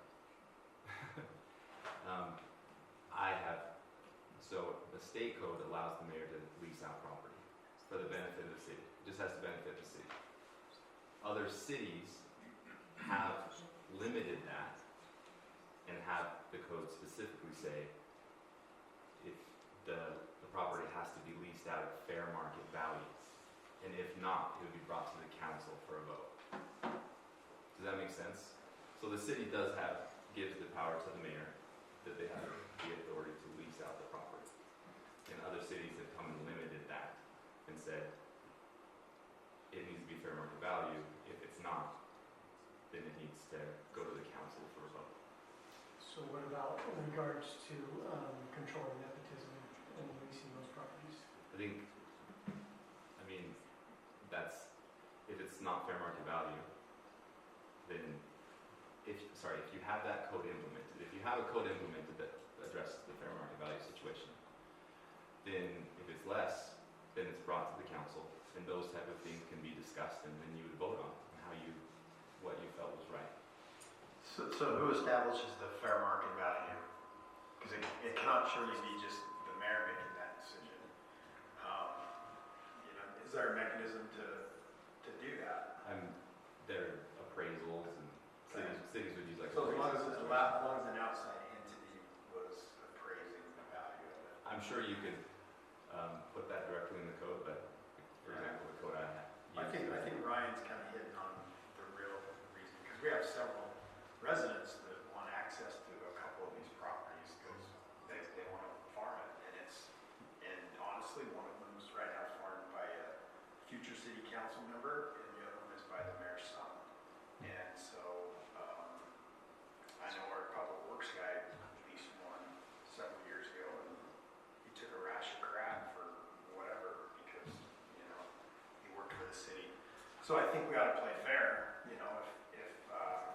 I think if you're going to go that route, we probably ought to look at the state code for nepotism and adopt that as well, just so it's fair. Because I think other people should have access to it as well. But I think that's what Ryan was trying to get at. Yeah, I mean, so if the only time the council gets to decide is if it's for less than fair market value, correct? So if that code is adopted, so that's if the city adopts or has that code. Like other cities. Yeah, correct. So if that code is not changed, then the council has no say whatsoever in Hooper City, correct?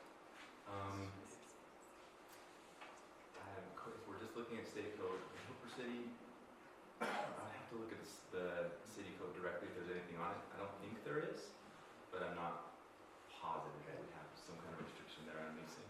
So I guess what the council was saying is that we would like a code adopted in Hooper City, similar to other cities, that if we lease it for less than fair market value, the council has a say in who those properties are leased to, and including a discussion about nepotism. So are you able to do that as our legal representative?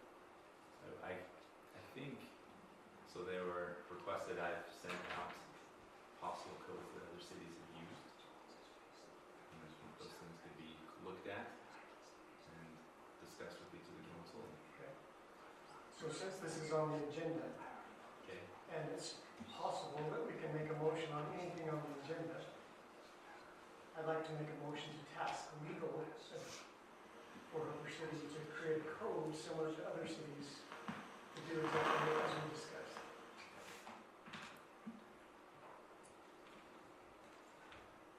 Is that correct? If it's a discussion item, we can also make a motion. I mean, it's been noticed up, so people can discuss on it. I talked to the councilman about this. I would not advise to do this. I told him, I would not advise to do that. I would advise to put it on another council meeting as a motion. But it's on our motion tonight, or it's on our agenda tonight. Okay. And I'm making a motion to task our legal to create a code similar to other cities that we've just talked about. So I have a question. Do you want that on every leased property? Because as you are aware, we have lots of leased properties. So you're wanting to go back on every leased property because we have people that lease properties along the canal. and along Sloughs, and they have a 50-year lease where they are paying $1 a year. So are we going to go back, or if there's already leases that are in place, do we go forward with this from now on? Because there's also others that are family members that also have leases along those properties. Are we talking about every one? Because we have a stack probably this thick of leases in the city. Is that what you're asking, Ryan? For every So clearly, if we're renting them for $1, and it's something that's not fair market value, most likely. So apparently we need to be looking at every single one of them if that's what we're leasing them for, because I have no idea. I think, because some of those are by the slough, and it's a benefit for them to lease it, to keep it. You know, I know several people have really made some fine improvements. I think the ones we're concerned about is where there's economic value that is a benefit. I think those are the ones that need to be looked at. I don't think all these 50-year leases, I think that's a tremendous benefit to the city to have people take care of that. But the ones where there's an economic value, those are the ones that I think we should look at. But if those are, like we just talked about, less than fair market value, then that's up to the council to decide, hey, do we want to continue this 50-year lease for $1, or do we want to change it? So clearly there's a lot of them that are less than fair market value. So I would suggest and motion that we take a look at it. Okay, there has been a motion on a discussion item for the attorney to look at a code to change our leasing policy here. Is that correct, what you're asking? Councilmember, And piggyback off of other cities, so if they're less than fair market value, I would be happy to that would just allow take on council the task. to talk about those things. If you want to recall your motion, I'd be happy to just take on the task. And without you making a motion for it, I'd be happy to take it on and then get it to you so that we can bring it to the council for discussion. Sounds good. All right. Thank you.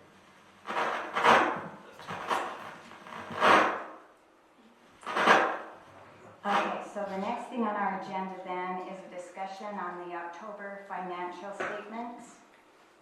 Anybody have any questions, any discussion on those?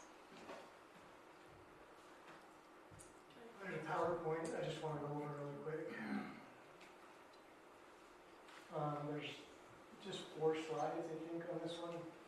So end of October, we're 34% of the year. So our budgets, our revenues, our expenditures should match roughly 34% of where we're at. So general fund, you can see total revenues 33.7, expenditures 39.7. Expenditures is a little bit higher because of our highways. We've spent a lot of money this summer improving our roads, and so you can see year-to-date actual is 1.2 million. That's why our total expenditures is a little bit higher than 34%. So that's where we're at. Capital projects, we've only brought in 5.4%, and that's mainly because of a grant for the 5500 West project that we haven't actually received money for. You can see the disparity in the figures there. Under the grant line, that creates only a revenue of 5.4%. Capital expenditures is roughly 10.6%. Sewer fund revenues pretty much right on task, 32.9%. Expenditures 35.9%. We had a couple major repairs in our sewer system, so that's a couple percentage points higher than where we should be. Garbage, pretty much right on task again, 33.6 on revenues and 29.5 on expenditures. And the last one, stormwater, revenues 37.6 and our expenditures 22.1, so we're spending a little bit less than our revenues at this point of the year. And I think that's the last slide. Questions on that?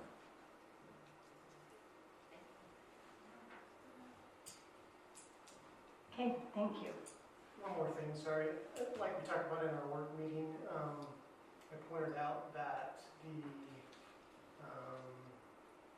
rent grant revenue does not currently show in this year's budget. And we were gonna ask Cammie about that, including the disparity in the Tomato Days and the $50,000 grant that we should have had already showing in our financial statements. Okay, thank you. Okay, now we're down to action items. The first motion then is to approve to amend the Hooper City Parks Impact Fee Facilities Plan, the IFFP, that Taylor explained. Any questions on that before we entertain a motion? Seeing none, is there someone that wants to make that motion then?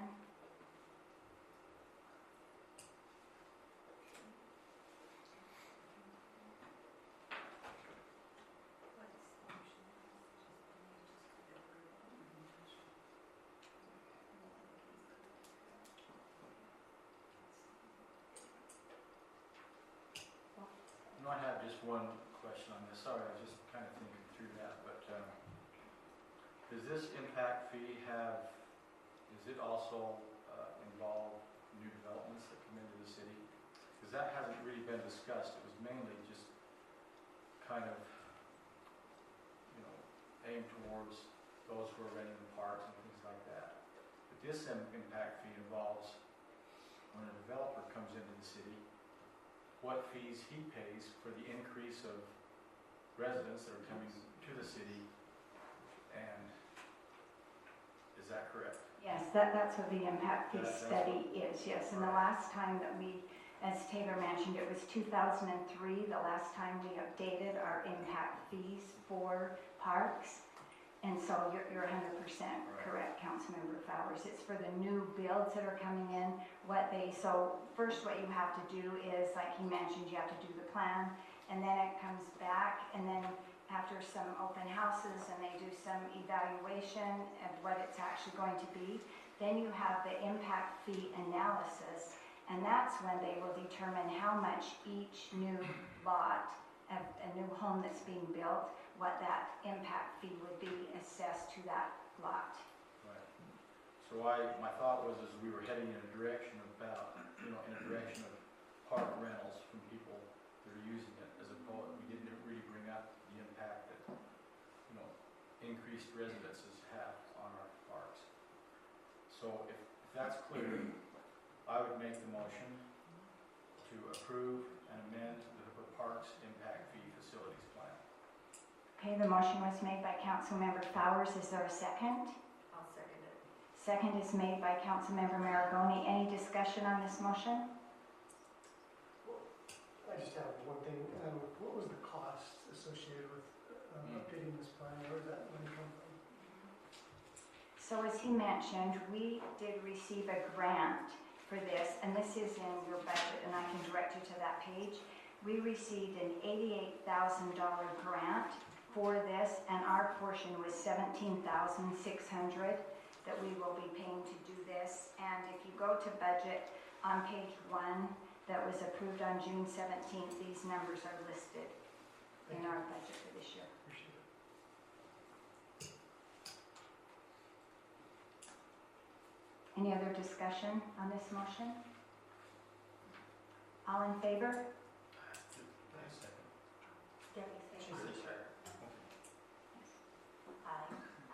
All in favor? Aye. Any opposed? Okay, motion carries. Okay, the next thing on our agenda is the approval of commercial business license for Stephen Hales. And so if you would like to come up and explain that to us. I'm Stephen Hales. My name is Ines Hales. He's my husband. So thank you so much for the opportunity. Actually, we have a business, a family business. We're planning to start. It's called Red Viz. So it's gonna be Middle Eastern food. So I'm gonna taking care of it. Plus, it's gonna be for people who they have disease, for like Gito Overground, for people they have diabetic or any other. So I'm gonna work on that too on the menu. So we'd love to bring this experience here in the community. But we found out we didn't have in the plan. It's called commissary kitchen, and we didn't plan on that. We thought, oh, we're gonna have a food trailer and everything is set up. But when we went to the health department and checked, we found out there is a commissary kitchen. That's it's called small perp kitchen. So we can make everything ready, which we're not gonna use it because everything has been set up in the trailer and everything is brand new. Yeah, prep kitchen. So we talked with the health department, and for sure we need your approval for do the map here we have is in the garage, because we have the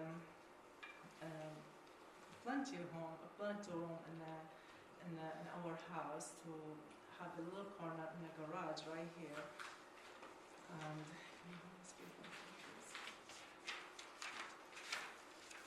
so we have a garage here for 4 cars. We're looking for this corner here, which this is the trailer, this is the driveway.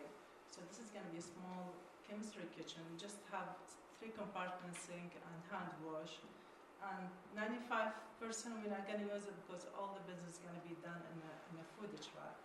So, but this is required for just park the trailer over there in the night, and so this is the law, and we hope you approve that, because we didn't expect. We have 2 investments in this business.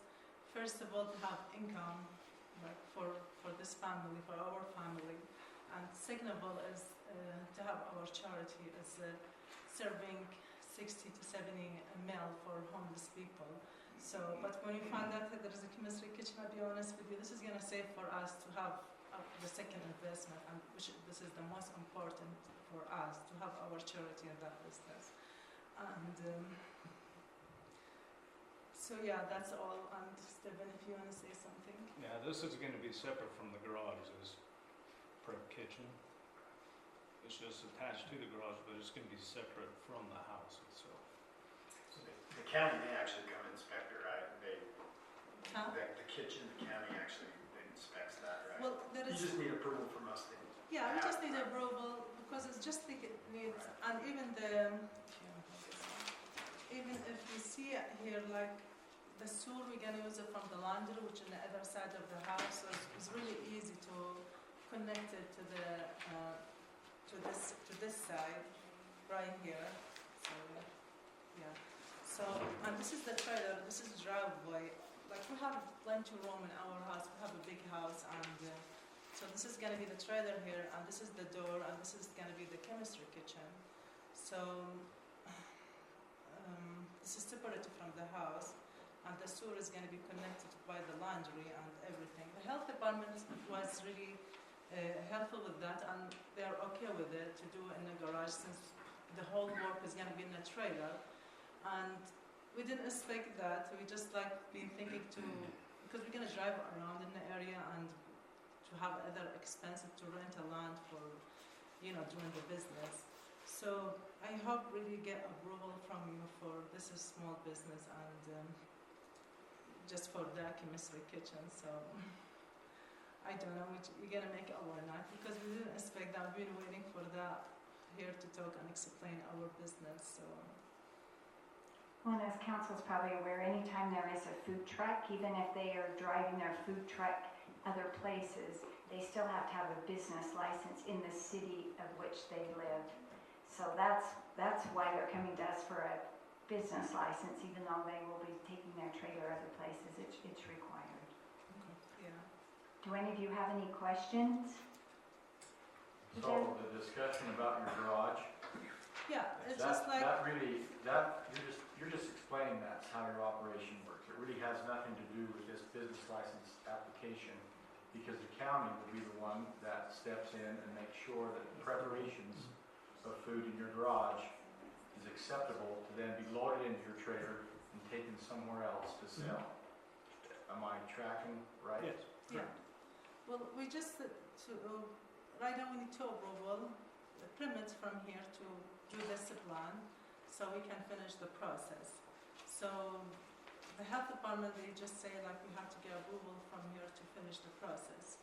So that's all like.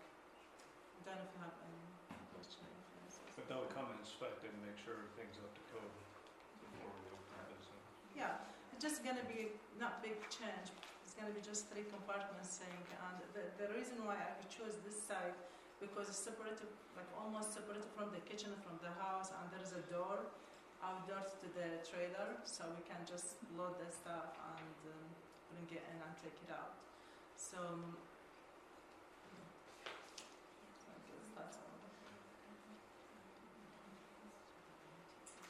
Okay, so what we have before us then is to approve a business license application. So, council, do you have any questions on this business license application? Okay, there's someone then that will make a motion to approve this? I'll make a motion to approve the approval of commercial business license for Stephen Hales Red Fez LLC food trailer. Okay, the motion was made by Councilmember Wilcox. Is there a second? No second. The second was made by Councilmember Hill. Any discussion? Seeing no discussion, all in favor? Aye. Any opposed? Okay, motion carries. Thank you. Thank you so much. Okay, the next thing on our agenda then is a discussion motion amendment to Article 8 Planning and Zoning Commission 10.5B1 and 10.5B2.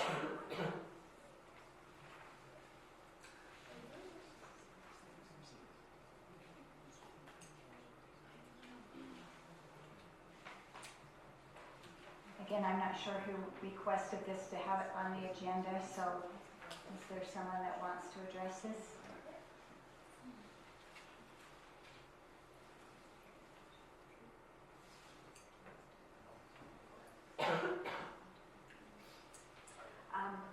We initially, when we changed to a 7-member planning commission, we had at that time mentioned that we would devise a way to choose new commission members to sit on the commission. And we had not gotten to that yet. So we have went through and done some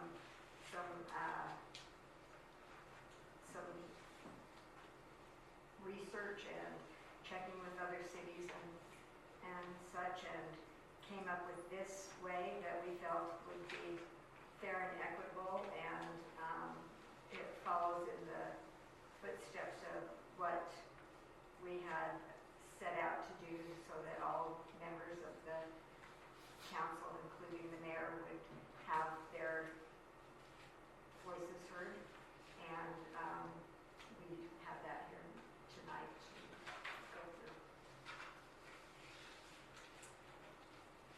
So with this, are you planning, it doesn't really, I see the application and I see the point system. Are you planning on doing interviews?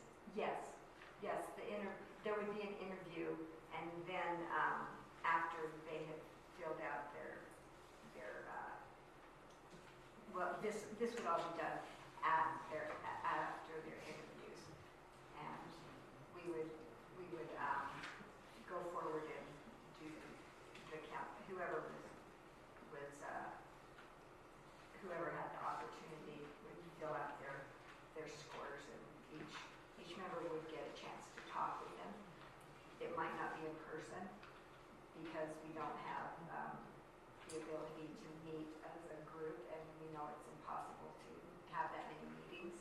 So that everyone would have an opportunity to talk with each applicant, if not in person. So you're thinking if you do interviews, if I understand right, because we could only have 2 people at a time in there. Yes. So you would either have an applicant come in and do 3 interviews, or you would call them and. No, they would just do you know how we've done as a group interview? That would basically be what we were still doing, and each person in that interview would fill these out. And then the ones that didn't have the opportunity would be in on that interview, we just speak with them by phone.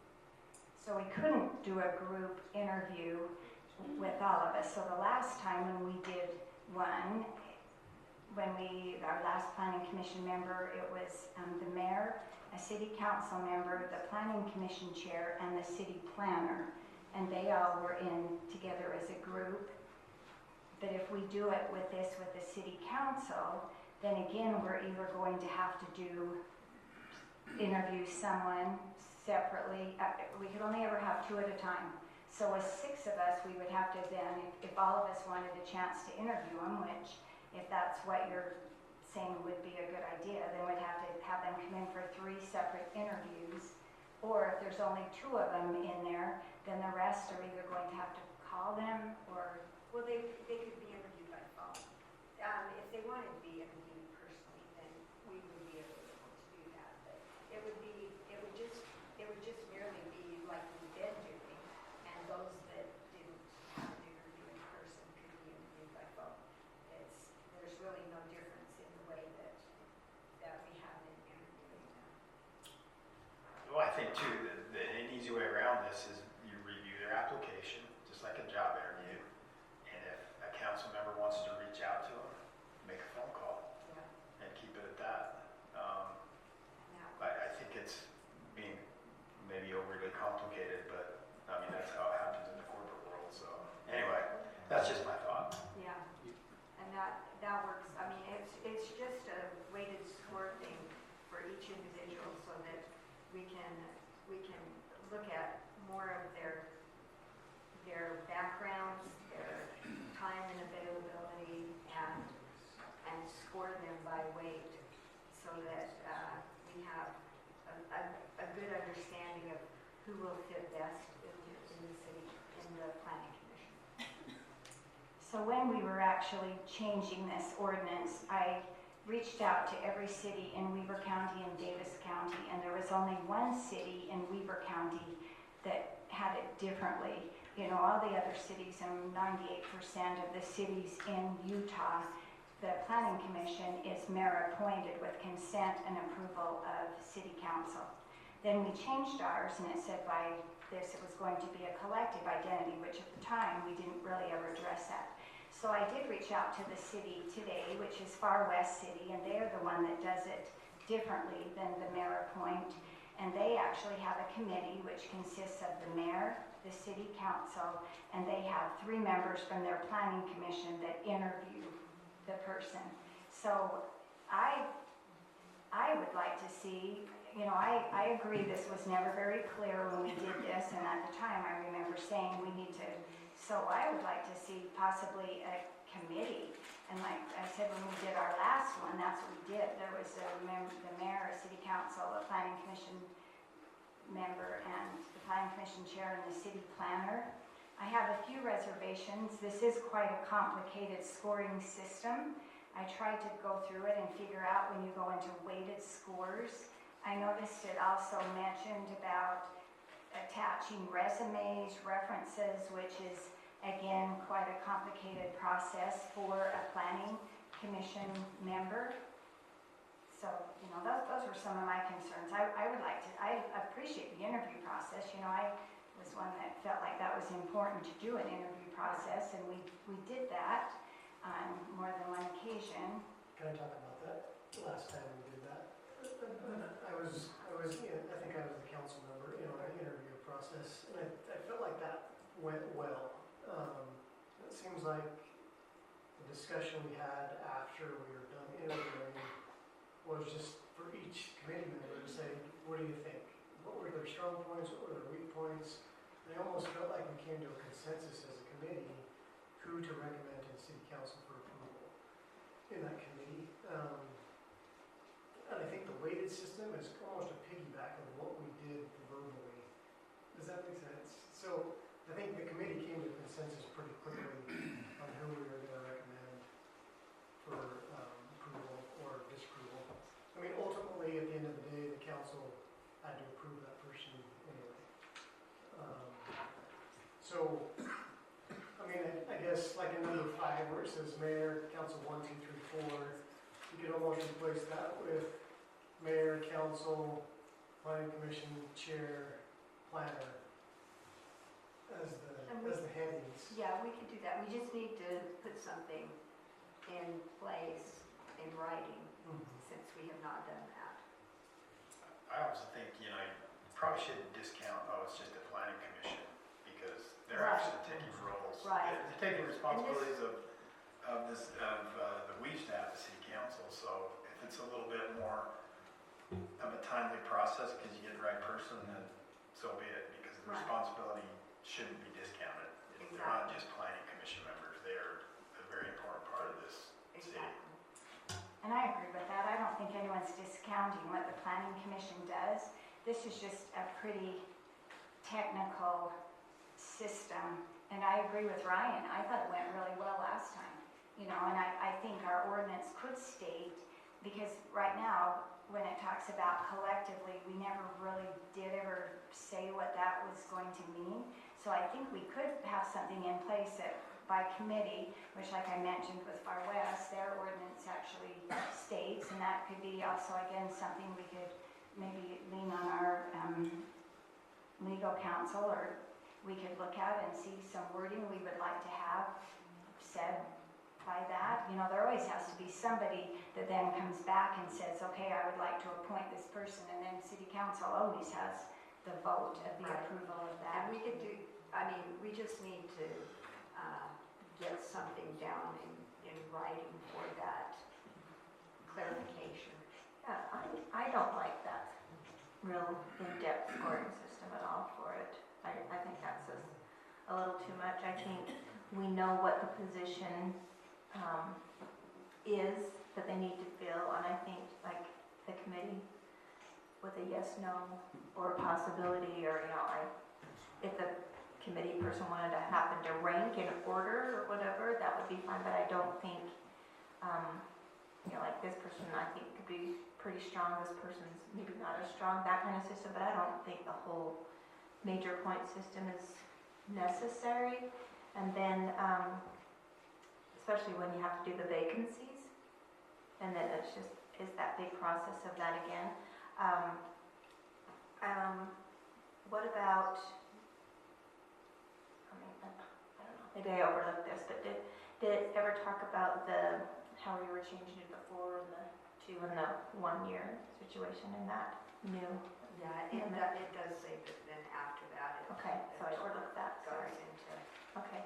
So yeah, I just think that the application itself is good because we do need to know, and a reference is okay, but that hard scoring system and the work that goes into that, or the time basically that goes into that, maybe not as necessary as just common sense to the interview with the committee. Then I think we need to identify who would be on the committee and identify that committee and how it would be handled. So I think we need to put something down in writing.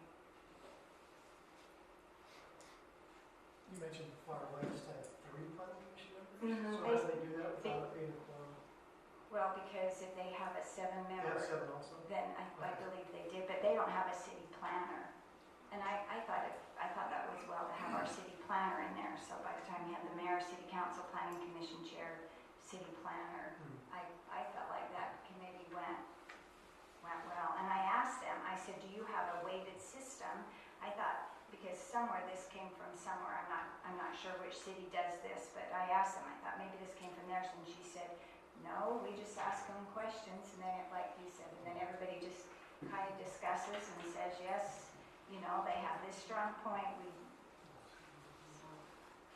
Okay. Well, then I propose that someone write up something identifying the process.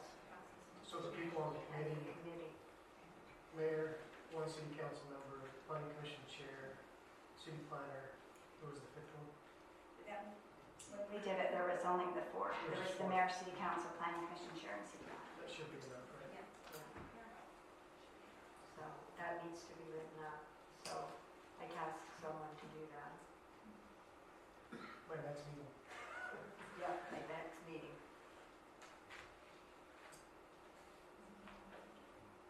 So who wants to volunteer? Probably we give this information to the attorney because this would be something that would be written up by ordinance form. So if a motion was made that you would like to see a committee formed of the mayor, city council member, planning commission chair, city planner, then he will draft this into the ordinance form that it would need to be. All right. Well, I'd like to make a motion then that we have our attorney draft. Do I make a motion? I'll just take the task. You don't, Okay, you don't even have to make the motion. I ask you to task. Yeah, I'm okay. tasking you. That's good. Same as the last one. Yep, that's good. Okay. Did you want a time frame on that, Debbie? A what? Time frame. Could you have it like next meeting? Yes. So we are going to have a meeting in 2 weeks. It's my understanding there's going to be people gone, so. It will all depend if we have any other agenda items. If it's only this, we could probably wait till the beginning of the year. Right now, we don't have any other agenda items, and I think you're going to be gone, Debbie. Yeah, I'm going to be gone. So maybe we'll just say our next meeting we have. Yeah, the next meeting. Yeah. Okay, so and the last thing then is a possible motion on approval of ramp grants. We talked about some of these in our, oh, I'm sorry. Okay, so with the interlocal agreement, the county has asked that we do not do anything with this until after the first of the year. There are some changes that they are making in that interlocal agreement. And so they asked that we not, and it was already on our agenda, so we couldn't take it off of the agenda by the time they just let me know yesterday. So do you want a motion to just table it then? If it's on the agenda. It's an action It's item. an action item. Right. Yeah, table it, and then I'll bring it So- all back to the. Okay, Okay, so I'll make a motion that we table an approval of an interlocal agreement with Weaver County. I'll second. okay, the motion was made for a table by Councilmember Bowers, a second by Councilmember Hill. Any discussion on the motion? All in favor? Aye. Any opposed? Motion carries. Okay, the last thing on the agenda, well, next to last thing, is a possible motion of approval of ramp grants for 2026. We had discussed this in our work meeting. I don't know if there's anyone that would want to make a motion of some possible grants we could consider writing, or if that, Do we need a motion for it? we do need to have an approval if we are going to write the grants. If we need more time, we can wait until, the last we could do though would probably be January, because they're due like January 13th. Well, can we just make a motion on the list that you presented, that we approve those? Is that what you're asking, or did that have to be specific ones? Sure, it could be on the list, or it could be on, if you have specific ones you want, it could be, is there any on here you would not want a grant written on? If you have specific ones, you could make that motion. If not, it could be on a list of possible grants. Well, based on our discussion earlier, I would make a motion that we work for a major grant for new bleachers on the north side of the arena, down at the park, for those bleachers. For Parks and Recreation grant, a baseball diamond rehabilitation, including new LED lights, and again, that's down to Hooper Park. Also included under Parks and Recreation, a grant for sidewalk from the large pavilion at the Hooper Park to the restrooms, which would also attach to the military monument and the east side of the rodeo arena. Let's see. The next three bulleted items I skipped over. I thought if those two items under Parks and Recreation, if we were to get those approved, that would be good. Under Arts and Museums, I would motion that we write up a grant for our Hooper Tomato Days rodeo events and the Hooper Tomato Days concert and dance. I'll second the motion. Okay, a motion has been made by Councilmember Fowler, seconded by Councilmember Hill. Any discussion? All in favor? Aye. Any opposed? Okay, that motion carries. Okay, the next thing on the agenda was asked was city council comments. Again, I'm not sure who asked for this to be on the agenda, so I'm not sure who wanted to do that.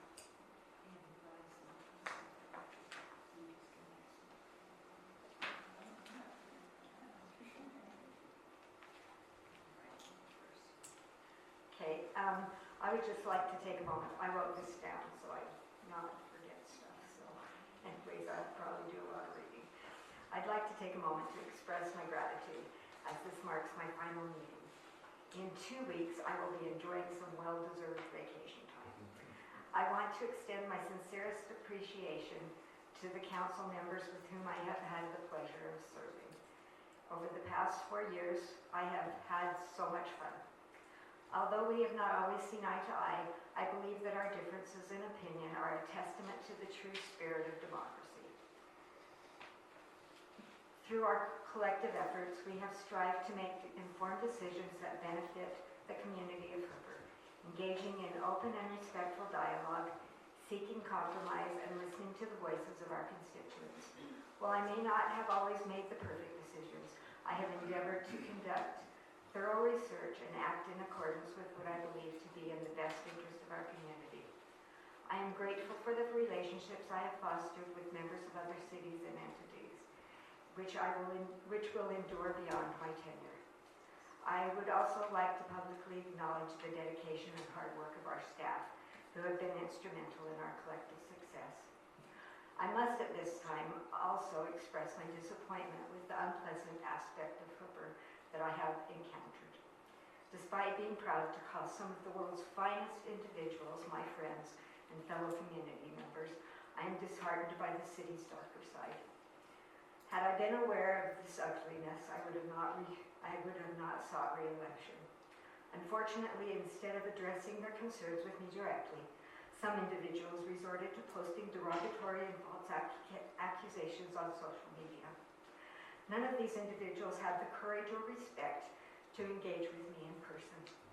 It was much easier for them to be hurtful from behind a keyboard, which I consider cowardly. This was particularly true for those who targeted my family. I am relieved to be returning to my personal life, and I pray for our city and the individuals who have been unkind.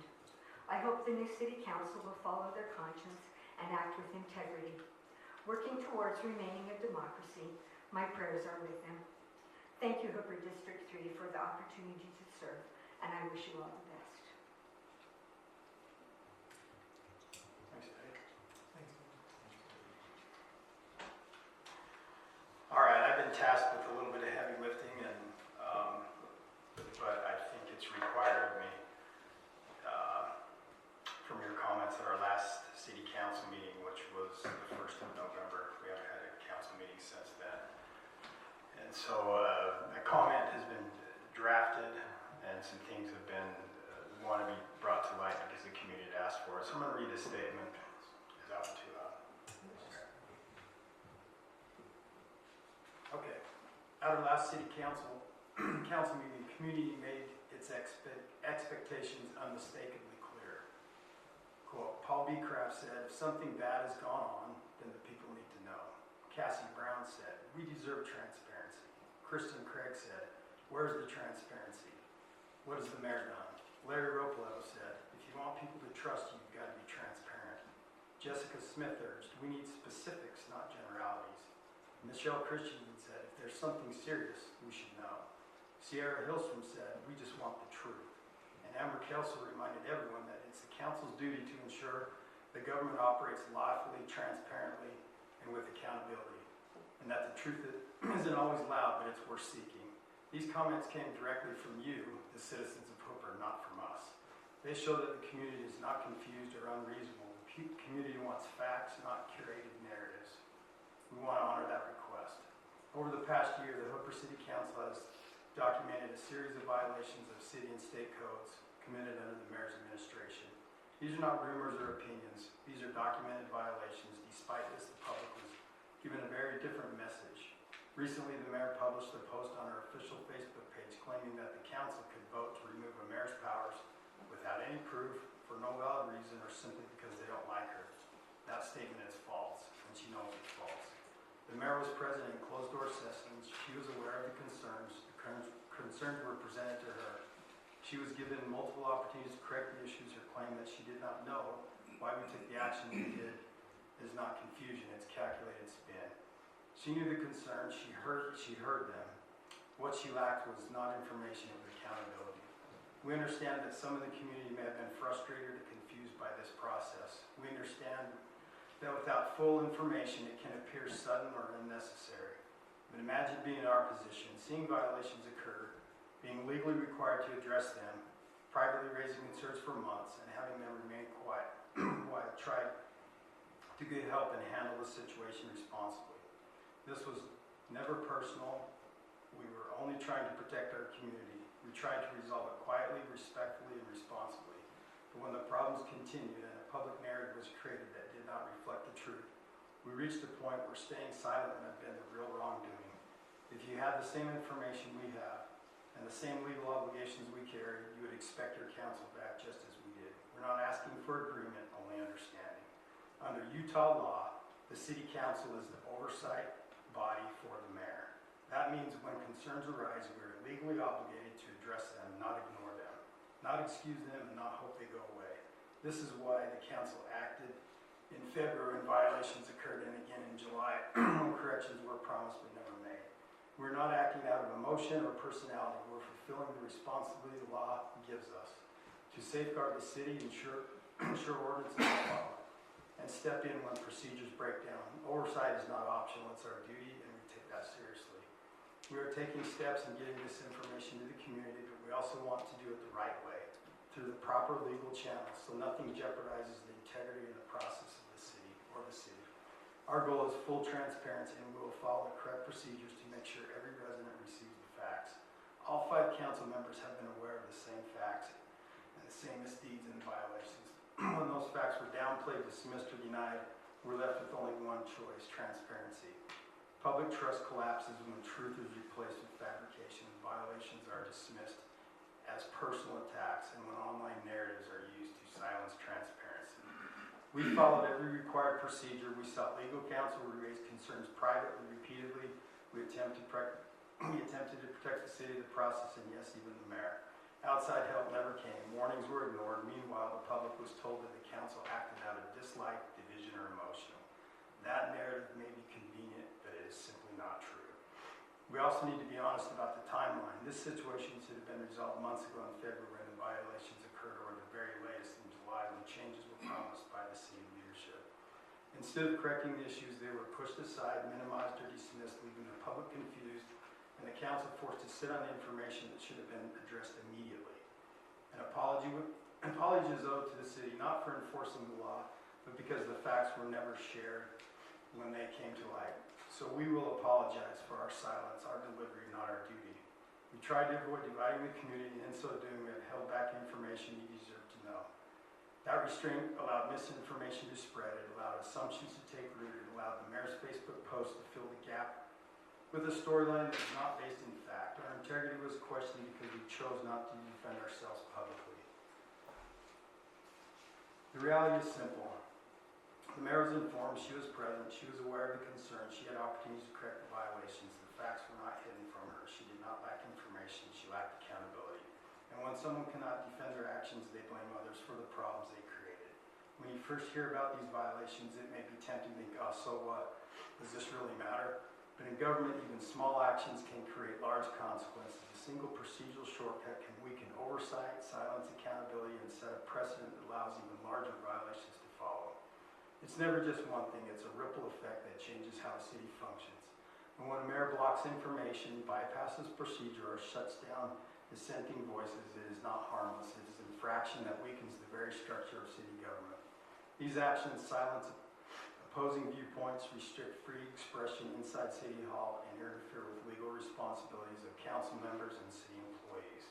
A government cannot function when one elected official controls the flow of information, suppresses accountability, or prevents others from fulfilling their duties. These violations do not just break rules, they break the process that protects every resident in the community. That is why they matter. This is why they must be taken seriously, and this is why we cannot ignore them. Because the mayor has repeatedly used her official Facebook page to communicate city matters, provide updates, and publicly comment on this situation, it has effectively become a primary source of information for the community.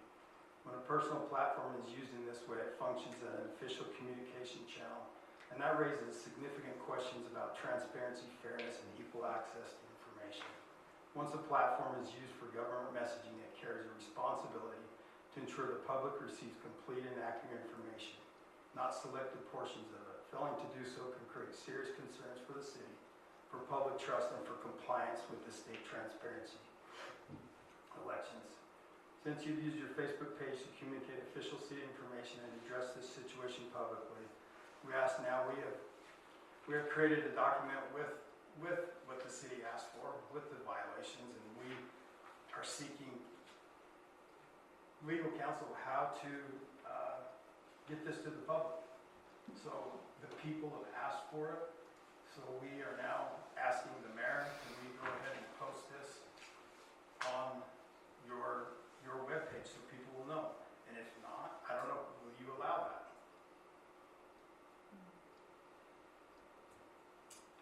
Well, I'm not 100% even sure what you are referring to. I was made aware of a list of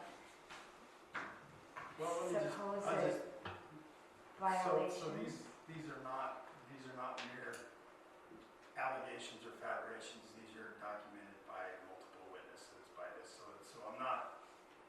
So the simple question is: the community has asked for it. Do you think I want to do this? No. But if I remain silent, then what? This is probably one of the most uncomfortable things I've ever done in my life. However, the city's asked for it, the community's asked for it, so I'm not going to suppress that. So we need to find a legal way to get this information. It's in a document that they can view, and if they think it's no big deal, then that's fine. But we're asking legal counsel how we get this to the public, because we don't want to break any rules. We don't want to use our Facebooks as personal platforms, because I think that is a real dangerous area we're in right now with the information that's being posted. I agree, Councilman. I can't opine on it.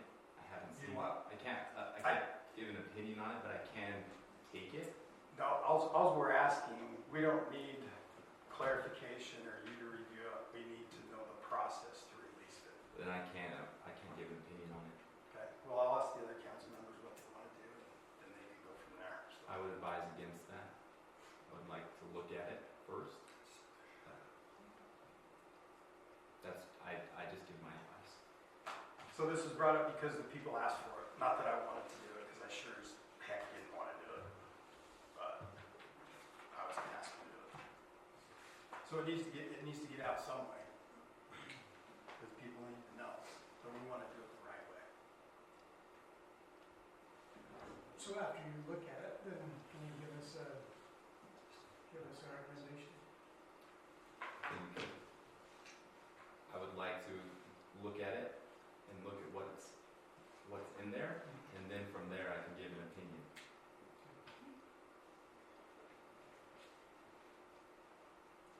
Add that to the list. Okay, so I didn't know if this is all possible at our last meeting or whatever.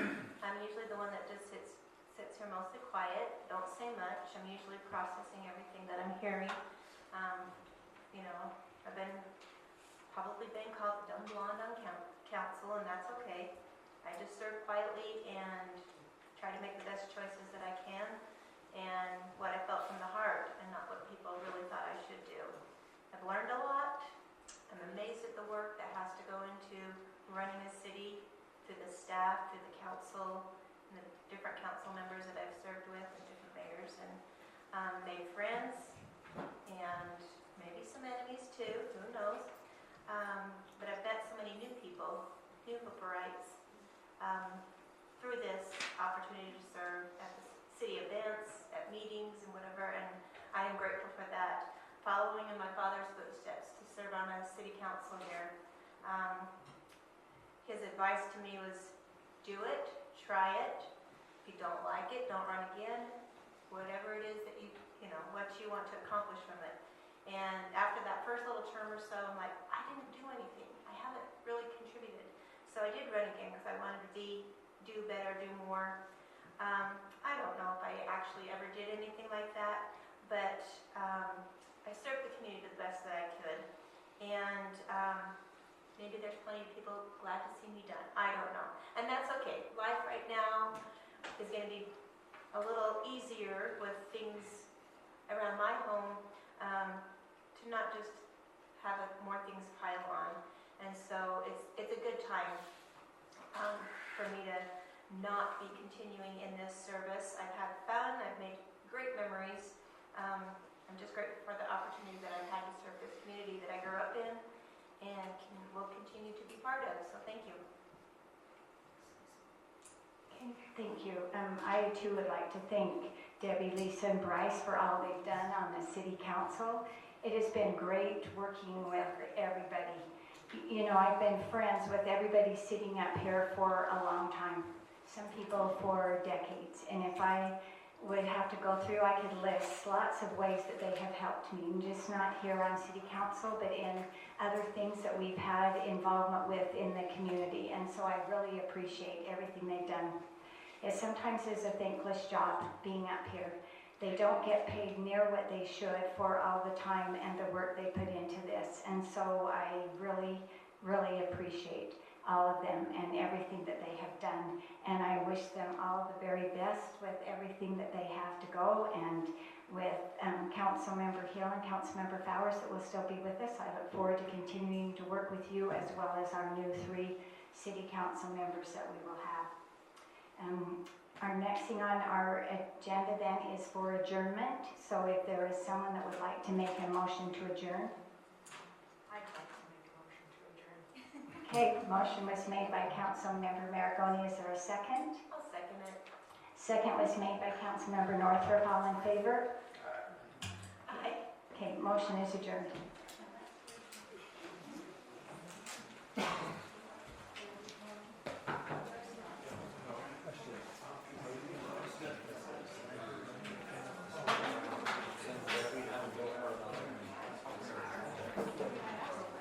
Record.